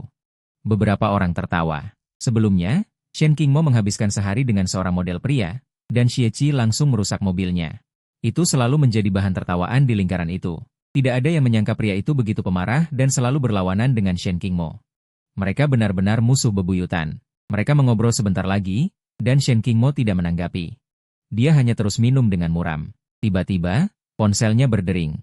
Dia menyipitkan matanya. Kesal, pasti Xie lagi. Dia pasti menjadi gila karena aku belum kembali. Abaikan saja, kita lanjutkan. Begitu kata-kata itu keluar, seluruh ruangan menjadi sunyi, hanya Ling Sheng yang masih berpikir. Tanpa henti, Shen Qingmo menahannya selama setengah menit, lalu mengangkatnya. Dia memarahi di ujung telepon, Xie, apa yang kamu lakukan? Sudah berapa panggilan malam ini? Aku akan kembali sebentar lagi, oke? Setelah itu, dia menutup telepon dengan keras. Tetapi suasananya masih sangat sunyi. Setelah setengah jam, seseorang mengingatkannya dengan ragu-ragu. Shen Jie, Xie, dia sudah mati. Tidak ada yang mengawasimu lagi. Kata-kata itu sangat ringan, tetapi membuat Shen Qingmo tertegun. Ya, Xie sudah mati. Bagaimana dia bisa lupa? Dia selalu berpikir bahwa orang yang dia benci sudah mati, dan tidak ada yang akan mengganggunya lagi. Tidak ada yang akan bertanya berulang kali apakah dia mencintainya atau tidak, dan tidak ada yang akan bergegas ke depannya dengan agresif, tetapi cinta di matanya tidak bisa disembunyikan sama sekali. Shen Qingmo merasakan sakit di hatinya, dan tersenyum pucat. Sungguh tidak bahagia. Aku lupa. Mari kita lanjutkan minum. Malam ini aku yang bayar. Suasana di tempat itu kembali ramai, tetapi hatinya tidak bisa lagi menyatu. Setiap gerakan Xie di masa lalu terus berputar di benaknya, membuatnya merasa seolah-olah ada bagian yang hilang di dadanya, terus-menerus sakit. Dia dengan mati rasa menuangkan alkohol ke dirinya sendiri, berharap dapat mengisi kekosongan dengan alkohol, tetapi tampaknya dia semakin sadar. Bayangan itu muncul di depannya. Dengan wajah jelek menatapnya, apakah kamu ingin mati? Kamu minum sebanyak ini setiap kali. Kenapa kamu tidak mati saja di bar? Kamu sudah punya nyali sekarang? Berani mengabaikanku? Pulanglah, Shen Qingmo. Apakah kamu gila? Kamu berani mengunciku di ruang pendingin. Tahukah kamu aku hampir mati? Kamu juga harus mati. Aku akan menyelamatkanmu nanti kalau aku sedang mood yang baik. Adegan-adegan masa lalu terus diputar ulang, dan sudut bibirnya membentuk senyuman. Shen Jie, kamu juga berpikir apa yang baru saja kita katakan sangat lucu, kan? Beberapa teman melihatnya akhirnya tertawa, mengira dia mendengar percakapan mereka. Mereka menyenggolnya dengan mata berkedip. Apa? Shen Qingmo memang tidak mendengarnya. Tentang Xie. Meskipun dia selalu menjadi musuh bebuyutanmu, baik dalam kepribadian maupun penampilannya, dia sangat menggoda. Kakak-kakakku bahkan berpikir nanti, setelah kau bercerai. Ketika Shen Jie sudah bosan denganmu, kau akan mendapatkannya dan mencicipinya. Ya, Xie pasti lebih menarik daripada pria-pria iblis ini. Pasti sangat menarik. Sayangnya, dia sudah meninggal. Kalau tidak, kita pasti akan menunggu sampai Shen Jie bosan denganmu. Mereka tertawa saling menanggapi, ternyata membayangkan Xie. Wajah Shen Qingmo langsung berubah. Botol anggur di tangannya berderit saat ia meremasnya. Ia menoleh dengan tiba-tiba. Pandangannya tertuju pada sahabatnya, suaranya sedingin es. Berani kau. Orang itu sedikit terkejut dengan tatapannya, tetapi dengan cepat marah juga. Ia mendongak dan membalas. Apa yang tidak berani kulakukan? Bukankah kau membencinya? Setelah dia meninggalkanmu, aku akan tidur dengannya. Bukankah itu bagus? Ulangi sekali lagi jika kau berani. Shen Qingmo tiba-tiba berdiri. Botol anggur di tangannya ia banting keras ke tanah, pecahan kaca beterbangan. Matanya memancarkan kemarahan yang belum pernah ada sebelumnya, seolah-olah sesuatu yang sangat pribadi telah terusik. Orang itu juga marah. Ia langsung menerjang dan mencengkeram kerah baju Shen Qingmo. Apa aku salah bicara? Bukankah kau tidak mencintainya? Mengapa kau berpura-pura sekarang? Keduanya langsung berkelahi. Suara tinju menghantam daging bercampur dengan suara pecahan kaca. Situasi menjadi kacau. Orang lain bergegas memisahkan mereka, sambil berteriak. Cukup, kalian semua adalah sahabat selama lebih dari 20 tahun. Mengapa bertengkar hanya karena seorang pria? Lagi pula, pria itu adalah Xie. Dia sudah meninggal sekarang. Apapun yang terjadi, dia tidak akan mendengar kata-kata itu. Kak Shen, mengapa kau mempermasalahkannya? Shen Qingmo ditahan erat oleh beberapa orang, dadanya naik turun dengan hebat. Namun, matanya tetap menatap tajam ke arah sahabatnya. Selama berhari-hari, ia merasa sesak di dadanya. Baik menyiksa Jiang Qingyan maupun bersenang-senang, ia merasa gelisah. Sekarang mendengar kata-kata seperti itu, ia tidak bisa menahan diri lagi. Matanya memerah. Ia berteriak tanpa mempedulikan apapun. Minta maaf padanya. Mengapa kau berpikir begitu buruk tentang dia? Aku tidak akan pernah bercerai dari Xie seumur hidupku. Bahkan jika dia meninggal, dia tetap milikku. Pihak lain menolak untuk mengalah. Teman-teman Shen Qingmo mencoba menengahi dengan putus asa. Kak Shen, apa yang kau lakukan? Demi orang mati, apakah kau bahkan tidak peduli dengan persahabatan kita selama 20 tahun? Xie sudah meninggal. Kita hanya mengatakan beberapa kata, dia tidak akan marah. Logikanya memang begitu. Shen Qingmo juga mengatakan hal itu pada dirinya sendiri. Tapi setiap kali ia memikirkan kata-kata tak senonoh barusan, ia tidak bisa mengendalikan perasaannya. Mengapa mereka berpikir seperti itu tentang Xie? Xie adalah prianya. Apa masalahnya jika dia sudah meninggal?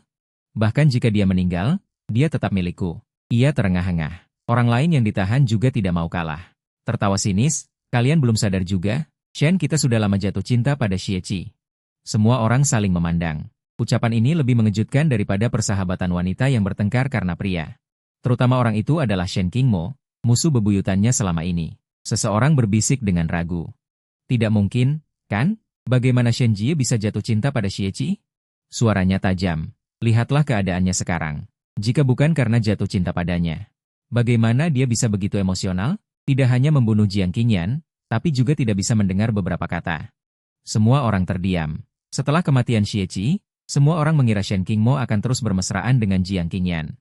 Tak disangka, dia menyiksa orang itu selama sebulan dan akhirnya membunuhnya di depan Xie. Kejadian ini sudah sangat aneh.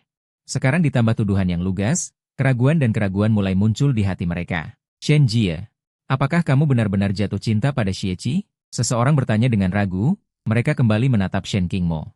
Tanya mereka dengan hati-hati, Shen Jie, apakah dia benar? Shen Qingmo yang tadinya diam, mendengar ini, tiba-tiba menendang meja di sebelahnya. Meja dan gelas jatuh ke tanah berderak, membuat semua orang terkejut. Dia seperti binatang buas yang mengamuk, meraung serak, ya. Aku memang jatuh cinta padanya. Aku sudah lama jatuh cinta padanya. Akhir-akhir ini, Shen Qingmo tidak berani membiarkan dirinya punya waktu luang. Begitu dia luang, jenazah Xie, penampilannya saat masih hidup, dan surat cerai yang dia sobek, serta tuduhan Jiang Qingyan sebelum kematiannya, semuanya berulang kali terulang di benaknya. Dia terus berpikir, mengapa dia tidak mengucapkan sepatah kata pun, aku cinta kamu, hanya satu kata, 3 kata sederhana. Xie akan punya kesempatan untuk hidup kembali, tapi dia tidak melakukannya. Tidak hanya tidak, tetapi juga setiap kali Xie membutuhkannya, dia bersikap kasar padanya, membuatnya terluka berulang kali. Dia pernah bermimpi berkali-kali, memimpikan Xie, memimpikan dia kembali ke masa lalu. Xie meminta sepatah kata, "Aku cinta kamu." Dan dia mengatakannya tanpa ragu. Dalam mimpi itu, Xie terkejut, seolah tidak mengerti mengapa dia begitu mudah mendapatkan kesempatan untuk terlahir kembali. Namun setelah bangun, ruangan yang kosong memberitahunya bahwa Xie sudah lama meninggal. Dia sudah tidak punya kesempatan untuk mengucapkan kata-kata itu. Penyesalan membungkusnya seperti sulur beracun, semakin mengencang hari demi hari. Dia tidak mengerti mengapa dia menjadi seperti ini. Dia pernah berpikir bahwa dia membenci Xie. Mereka adalah musuh bebuyutan. Tetapi ketika kebenaran terungkap, dan Xie meninggalkannya selamanya, dia baru menyadari betapa konyolnya kebenciannya dulu. Xie meninggal, terkubur bersama hatinya di makam. Saat menyiksa Jiang Qingyan, dia memberitahu dirinya sendiri ini adalah balas dendam. Selama Jiang Qingyan diselesaikan, dia akan merasa tenang. Tetapi ketika Jiang Qingyan benar-benar mati, dan dia tidak punya alasan lagi, kekosongan yang berat membanjirinya seperti gelombang pasang, membuatnya hampir tenggelam. Setiap hari saat dia tenang, dia memikirkan Xie, lalu berkali-kali menyadari orang ini sudah meninggal. Perasaan asam itu terus-menerus terpendam di hatinya. Dia tidak berani mengakui perasaannya sendiri terhadap Xie. Bagaimana mungkin dia mencintai Xie? Tapi saat ini, dia akhirnya tidak tahan lagi. Dia melampiaskan segalanya dengan liar, menghancurkan semua yang ada di dalam bilik. Suaranya penuh kesakitan. Dia meraung bergema di dalam bilik, "Aku mencintai Xie. Aku mencintainya. Tapi sekarang dia sudah mati, meninggalkanku sendirian. Apa yang bisa kulakukan? Terakhir kali aku melihatnya, Xie sudah mati. Aku punya kesempatan untuk menyelamatkannya. Aku punya berkali-kali kesempatan untuk menyelamatkannya, tapi aku tidak melakukan apapun." Wanita itu menangis terseduh-seduh. Perasaannya yang tertekan selama berhari-hari meledak saat ini, mengejutkan semua orang yang hadir. Mereka semua bisa mendengar Shen Qingmo. Tangisan yang sangat berat dan menyedihkan. Ini pertama kalinya mereka melihatnya begitu berantakan. Shen Qingmo yang pernah begitu berkuasa. Dia hancur karena Xie. Tapi sayangnya, dia tidak punya kesempatan untuk memperbaikinya lagi.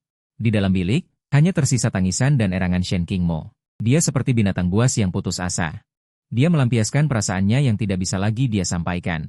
Saat dia melampiaskan, asisten Shen Qingmo tiba-tiba masuk terburu-buru. "Ya ampun, Tuan Shen, Tuan Jiang. Tuan Jiang mencarimu." Seketika, Shen Qingmo berhenti bergerak. Jiang Qingyan sudah dia bunuh. Bagaimana mungkin dia bisa muncul lagi? Dia tiba-tiba teringat waktu 5 hari tambahan yang dikatakan Xie sebelumnya. Matanya tiba-tiba dipenuhi harapan. Jika Jiang Qingyan bisa hidup kembali, mengapa Xie tidak bisa? Pasti ada cara. Shen Qingmo bergegas kembali ke villa secepat mungkin. Benar saja. Jiang Qingyan sedang duduk di kursi, minum teh dengan santai. Melihatnya kembali, dia bahkan tersenyum ramah. "Qingmo, apa kau merindukanku?" Shen Qingmo tidak ingin membuang waktu dengannya. Matanya menyipit, dan dia berkata dengan dingin, "Bagaimana kau bisa hidup kembali?" Jiang Qingyan tahu apa yang dia pikirkan. Dengan santai, dia sedikit mengangkat sudut bibirnya. Ternyata, seperti yang dikatakan Xie, memang ada mimpi. Dia juga memberiku 5 hari tambahan. Selama aku menyelesaikan satu hal, aku bisa terus hidup. Qingmo, apakah kau ingin tahu apa yang harus kulakukan? Dia tidak peduli dengan pertanyaan semacam itu. Dia menundukkan suaranya. "Xie, dia pasti bisa hidup kembali, kan? Kali ini, apapun syaratnya. Aku bisa menyelesaikannya, asalkan Xie bisa hidup kembali." Jiang Qingyan menghentikan senyumnya. Dia menatap dengan mengejek. "Bahkan jika kau mati, Shen Qingmo." Matanya tegas. "Tanpa ragu, ya, bahkan jika aku mati. Tapi sayang sekali, yang harus kau lakukan lebih buruk dari kematian. Shen Qingmo. Aku sudah bertanya, Xie bisa bertahan 5 hari lagi karena dia membencimu. Dia tidak rela, tidak bisa melepaskan masa lalu. Jadi tidak bisa terlahir kembali. Tapi jika kau perlakukan dia seperti itu, dia sudah putus asa padamu. Akan terlahir kembali dan memulai hidup baru. Kau takkan bisa bertemu dengannya lagi." Mendengar ini, Shen Qingmo, yang menahan emosinya seharian, meledak. Dia sengaja datang kembali bukan untuk mendengar omong kosong seperti ini. Dia mencekik leher Jiang Qingyan, matanya penuh amarah yang siap meledak. "Jika kau hanya bisa bicara omong kosong tak berguna seperti ini, aku tidak keberatan membuatmu mati sekali lagi." Jiang Qingyan, pria ini sudah cukup tersiksa. Dia mati sekali lagi. Dia sama sekali tidak takut padanya lagi. Dia tertawa angkuh sambil terengah-engah. "Jika kau membunuhku, kau takkan pernah tahu cara bertemu Xie. Dengan nama Xie ini." Tak peduli seberapa marah Shen Qingmo, dia terpaksa melepaskan Jiang Qingyan. Pria itu tampak bangga. Wajahnya penuh sindiran padanya. "Selama kau mencintaiku dan membiarkanku terus hidup, Aku bisa menemukan Meng Po pada hari kelima dan menyuruhnya memberitahumu keberadaan Xie Qi, Shen Qingmo. Inilah yang harus kau lakukan. Wanita itu mengepalkan tinjunya. Sangat mustahil baginya untuk mencintai Jiang Qingyan. Dia sudah tahu isi pikiran pria ini. Dia sama sekali tidak bisa mencintainya lagi. Dia terdiam. Jiang Qingyan seolah menemukan titik lemah Shen Qingmo dan terus berkata, bahkan jika kau tidak mencintaiku, sekalipun berpura-pura, berpura-puralah mencintaiku. Hanya jika aku yang hidup, kau akan punya kesempatan. Bukankah kau bilang kau bisa melakukan apa saja demi Xie Qi? Shen Qingmo, jika kau tidak bisa melakukannya, aku akan pergi sekarang. Setelah berkata begitu, Jiang Qingyan berbalik untuk pergi. Shen Qingmo menggertakkan giginya dan mencengkeram pergelangan tangannya. Pria itu tahu kata-katanya berhasil. Pada saat yang sama, dia berpikir dengan kebencian dan kedengkian, Xie Qi sudah mati. Shen Qingmo masih saja tak bisa melupakannya. Suara wanita itu tertahan, erat menggenggam pergelangan tangannya. Dengan kekuatan seolah ingin mematahkan tulang-tulangnya. Qingyan, dia menahan rasa jijiknya.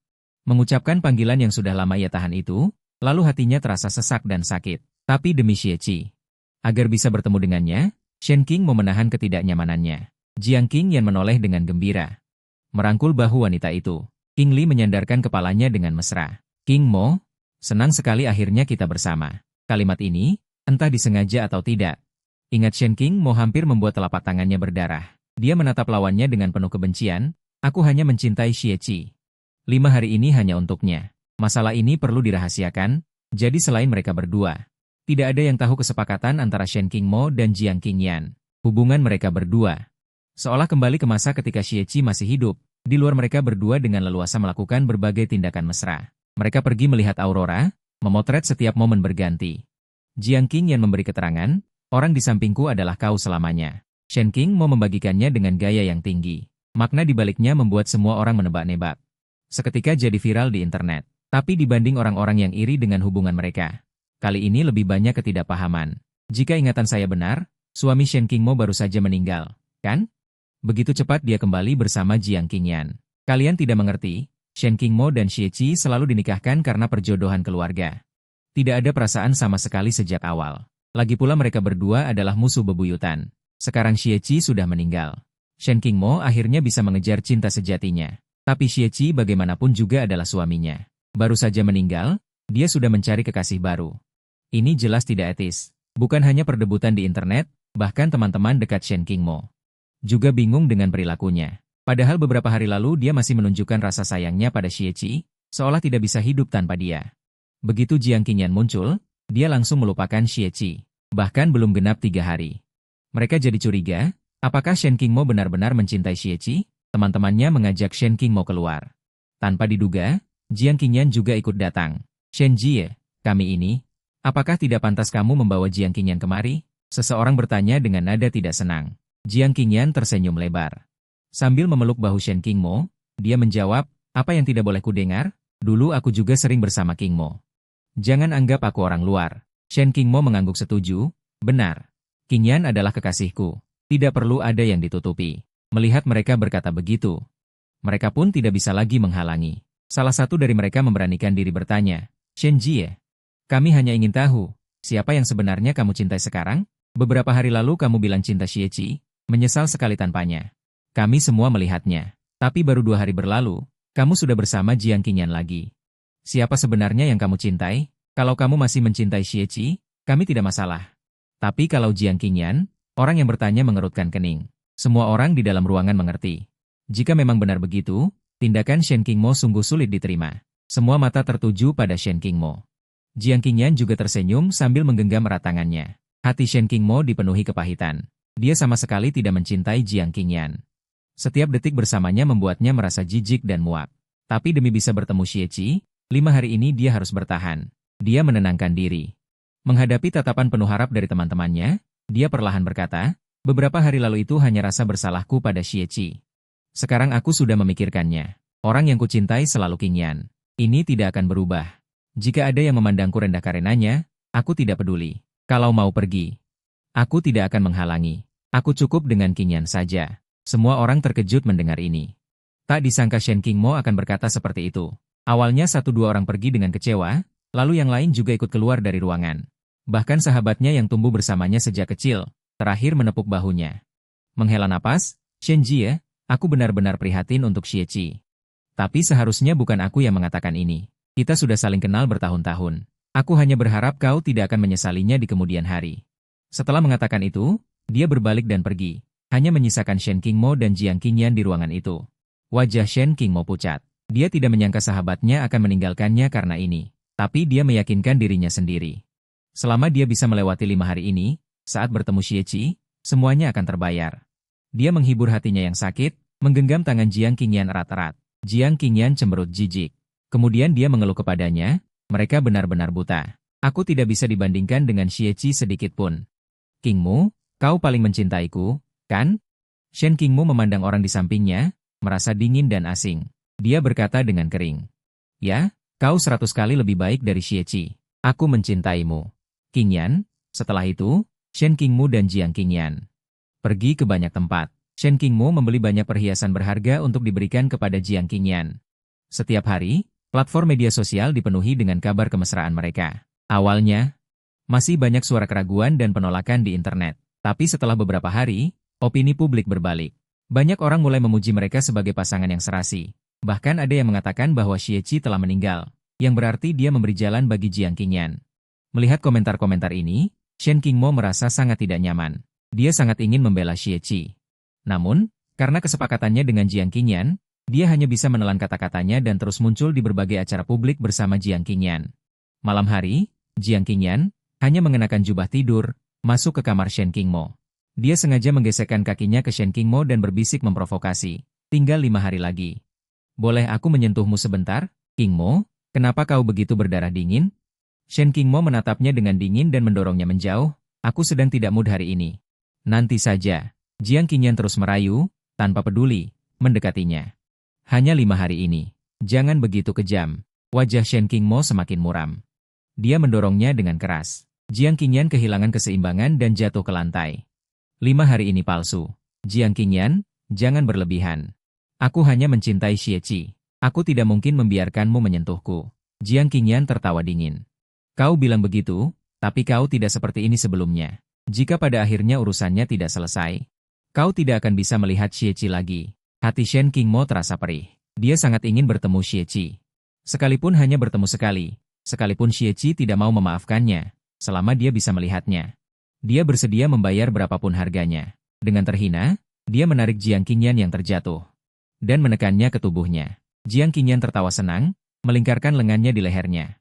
Namun Shen Qingmo merasa tangan ini membelenggunya seperti sangkar. Dia terus mengatakan pada dirinya sendiri dalam hati. Ini demi Xie. Kemudian, sesuai keinginan Jiang Qingyan, dia berulang kali dituntut dan dirampas. Dia berpura-pura intim dengan orang yang dibencinya. Tempat tidur bergetar tanpa henti. Selama proses ini, dia teringat Xie secara tidak pantas. Tidak pernah ada momen intim yang normal di antara mereka. Dia menggigit bibirnya, menahan rasa sakit di hatinya dengan paksa, gerakannya semakin kuat. Seolah-olah dengan cara ini dia bisa melampiaskan kerinduan dan rasa bersalahnya pada Xie. Hingga pagi tiba. Mereka berhenti. Jiang Qingyan tertidur dengan puas. Keesokan harinya, mereka makan malam romantis di restoran termahal di pusat kota. Hari ketiga, Shen Qingmo dengan hati-hati memotong steak menjadi potongan-potongan kecil dan menyuapkannya ke mulut Jiang Qingyan. Jiang Qingyan makan dengan bahagia. Hari keempat, tiba-tiba Jiang Qingyan berpura-pura jatuh ke air. Meskipun Shen Qingmo enggan, demi rencana itu, dia melompat tanpa ragu. Dia menyelamatkannya. Jiang Qingyan pingsan. Shen Qingmo hanya bisa melakukan resusitasi jantung paru padanya. Butuh setengah jam untuk menyelamatkannya. Adegan ini difilmkan oleh orang yang lewat dan diunggah ke internet. Semua orang tersentuh oleh cinta sejati mereka. Namun tidak ada yang ingat Shen Qingmo pernah memiliki suami bernama Xie. Pria yang sangat mencintainya itu perlahan terlupakan. Hati Shen Qingmo dipenuhi ketakutan. Dia tidak ingin Xie menghilang sepenuhnya dari hidupnya seperti ini. Tetapi dia tidak berdaya untuk menghentikannya. Dia hanya bisa terus meyakinkan dirinya sendiri. Yakin bahwa selama dia menyelesaikan kesepakatan dengan Jiang Qingyan, dia akan bisa bertemu Xie. Kemudian, Jiang Qingyan meminta saham di perusahaan Shen Qingmo. Shen Qingmo memberikannya 51% saham tanpa ragu sedikit pun, menjadikannya pengendali mutlak di perusahaan tersebut. Tindakannya mengejutkan keluarga Shen. Para tetua memanggilnya malam itu untuk diinterogasi. Shen Qingmo tetap tenang. Dia berkata dengan tenang, karena aku mencintainya. Kakek keluarga Shen marah dan melemparkan tongkatnya ke arahnya. Konyol, nenekmu menjodohkanmu dengan Xie, orang yang begitu baik, tapi kamu malah begini. Apakah kamu pantas dengan nenekmu? Apakah kamu masih punya muka untuk berziarah padanya? Shen Qingmo terdiam. Dia tahu dia tidak punya muka untuk menghadapi neneknya, atau keluarga Xie. Tetapi ini adalah satu-satunya kesempatannya untuk melihat Xie. Suaranya serak, dia mengulanginya lagi. Yang kucintai adalah Jiang Qingyan. Aku bersedia melakukan apa saja untuknya. Hari itu, Shen Qingmo dihukum oleh keluarganya. Dia dicambuk 99 kali, tubuhnya penuh luka. Tetapi dia menahan rasa sakit dan merangkak kembali ke vilanya, menatap Jiang Qingyan dengan penuh harap dan berkata, "Hari ini hari kelima, Qingyan." Jiang Qingyan sedang sarapan. Melihat Shen Qingmo yang terluka parah, dia berpura-pura terkejut dan berkata, "Qingmo, kenapa kamu jadi begini?" Dia berpura-pura bergegas membantunya berdiri, tetapi matanya tidak menunjukkan kepedulian yang tulus. Hanya melihat luka-lukanya yang menguap di tubuhnya, dia diam-diam merasa senang. Kakek keluarga Shen memukul dengan keras. Setiap pukulan membuat kulit dan daging Shen Qingmo terkelupas. Saat ini, dia hanya punya satu napas tersisa, tapi dia hanya memikirkan hari ini adalah hari kelima. Selama dia menyelesaikan satu hal terakhir, dia akan bisa bertemu Xie. Shen Qingmo menahan rasa sakitnya. Dia memaksakan senyum dan bertanya, "Apa yang harus kulakukan hari ini?" Jiang Qingyan tersentak di hatinya. Dia tidak menyangka Shen Qingmo masih hanya memikirkan Xie sampai sekarang. Melihat tatapan penuh harapnya, dia berkata dengan kejam, "Menikahlah denganku, Qingmo. Xie sudah mati. Tidak ada gunanya kamu merobek surat cerai. Hal terakhir adalah, kamu harus menikah denganku." Apapun permintaan luar biasa yang diajukan Jiang Qingyan sebelumnya, Shen Qingmo selalu setuju. Tapi mendengar tentang pernikahan, wajahnya langsung pucat. Tidak mungkin. Ini adalah hal terakhir. Hari ini adalah hari kelima. Shen Qingmo, aku tidak menginginkan pernikahan besar, juga tidak menginginkan akta nikah. Aku hanya ingin kamu mengatakan bahwa kamu bersedia menceraikan Xie dan bersamaku. Jiang Qingyan mendesaknya. Napas Shen Qingmo menjadi cepat. Jiang Qingyan memintanya untuk memutar ulang perceraian, dia bisa menahan semua itu. Tetapi masalah perceraian itu berarti bahwa satu-satunya kontak terakhirnya dengan Xie akan terputus. Dia terdiam.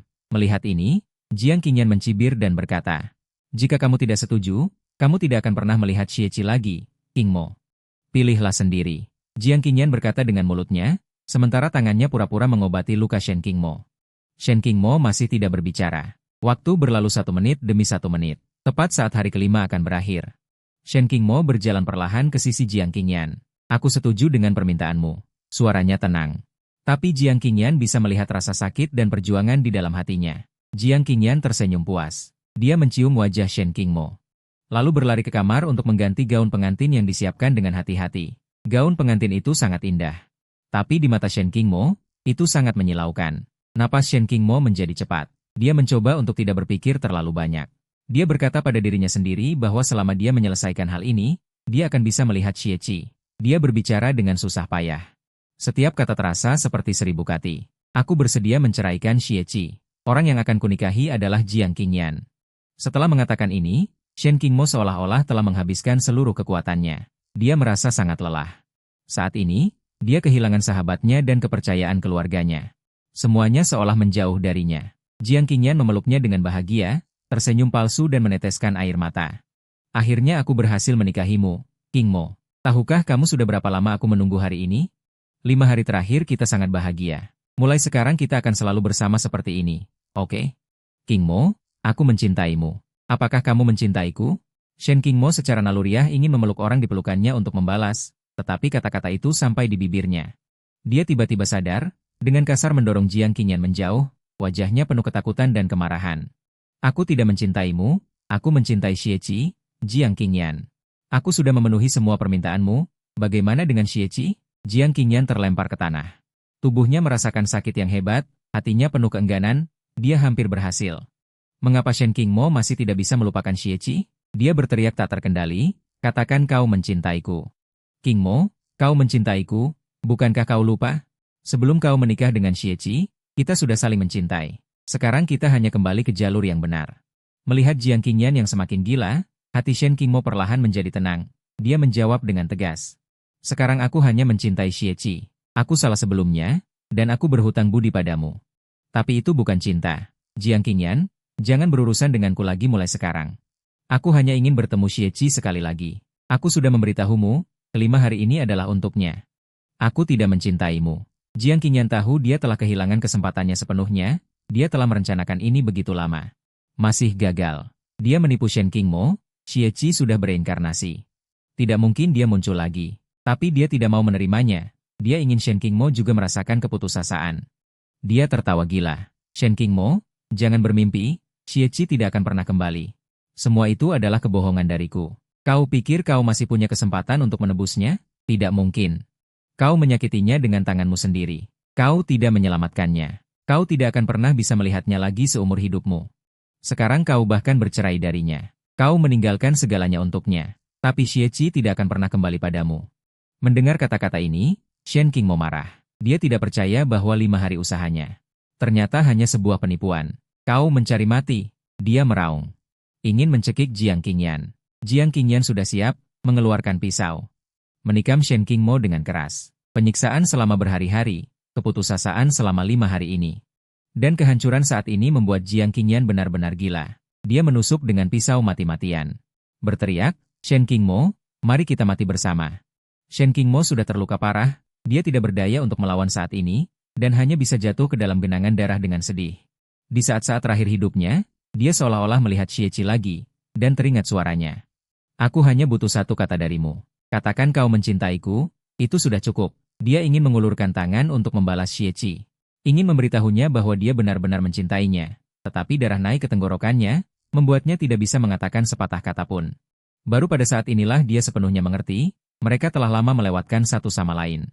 Takkan pernah bisa kembali. Shen Qingmo memejamkan mata, air mata kesakitan mengalir. Sementara Jiang Qingyan, setelah berhenti, menangis dan tertawa. Dia juga tahu dirinya pasti akan mati. Dia membenci Shen Qingmo, dan juga membenci Xie Qi. 5 hari ini dia mendapatkan banyak hal. Namun tak mendapatkan kesempatan untuk hidup. Perlahan, sosoknya mulai menghilang. Dia pikir dengan membunuh Xie Qi, dia bisa menjadi kekasih Shen Qingmo. Tapi akhirnya dia tak bisa lepas dari takdir yang mempermainkannya. Selamanya tertinggal di hari kelima ini. Semua cinta, benci, penyesalan, kekecewaan, harapan, keputusasaan, semuanya tertutup dalam tirai malam hari kelima ini. Semuanya telah berakhir.